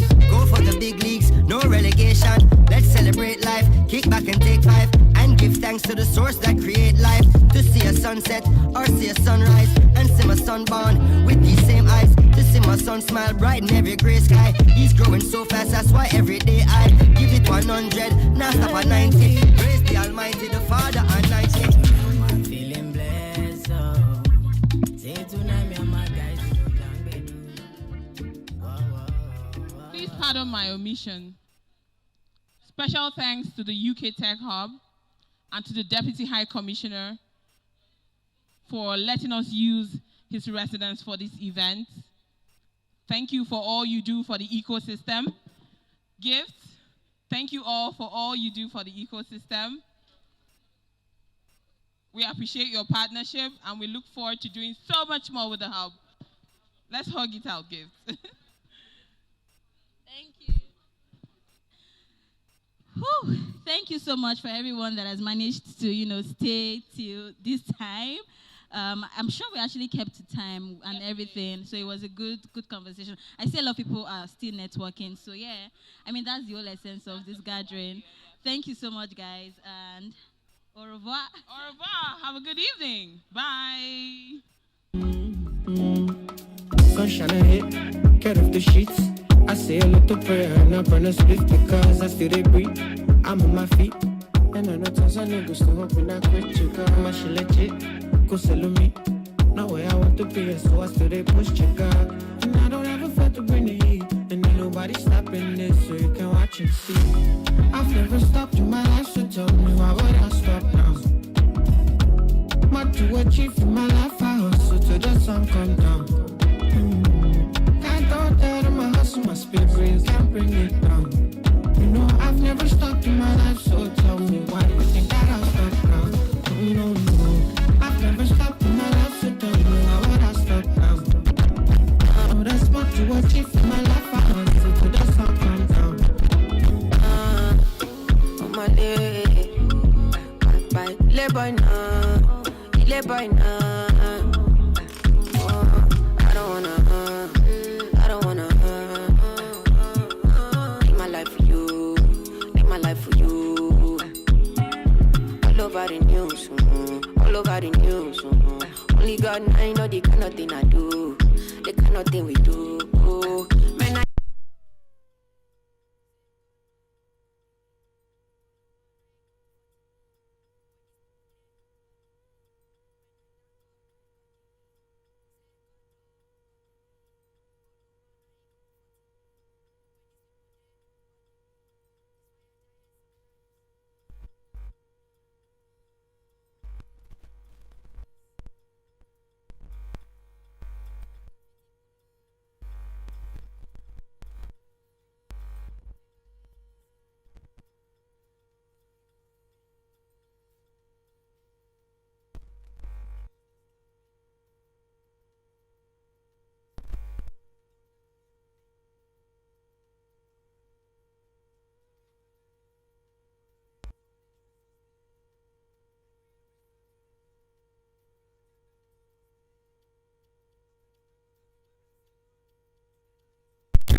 show me love, no go show me python. We be the same, but all the walking down. So me say, celebrate me. Now when I stay alive, appreciate me. Now when I stay alive, we are go out, we go be, you go know. All of the blessings fall on my heart. Blessings stay from my heart. And like I died, you go be, you go see, you go feel. Because the blessings fall on my heart. Blessings fall on my heart.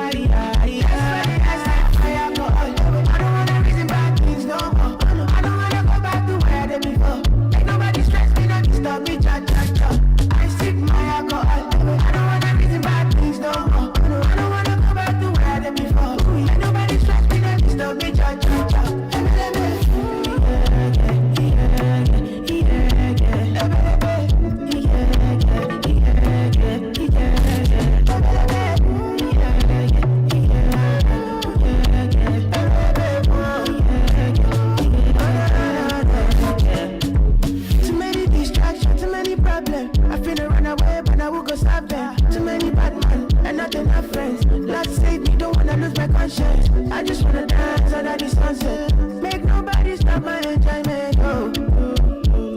No, yo. That's why I see fire go out. I don't wanna reason bad things no more. I don't wanna go back to where I did before. Make nobody stress me, not disturb me, cha. I sip my alcohol. I don't wanna reason bad things no more. I don't wanna go back to where I did before. Make nobody stress me, not disturb me, cha.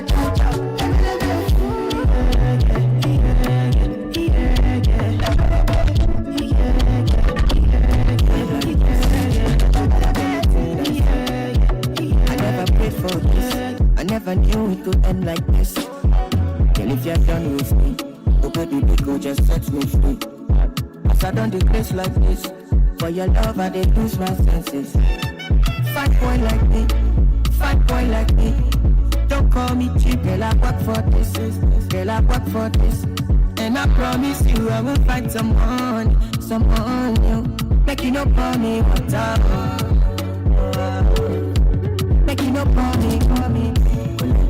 Down for rest and sweat. Fatty you got now. Don't call me down for rest and sweat. Fatty you got don't call me you know I'm making. Yeah. 1 month, 2 month, 3. It don't take you the rest. LMS. Come them move like a disco. One nick in my lolata. Happy boss, happy actor. Send up a kitty ball under.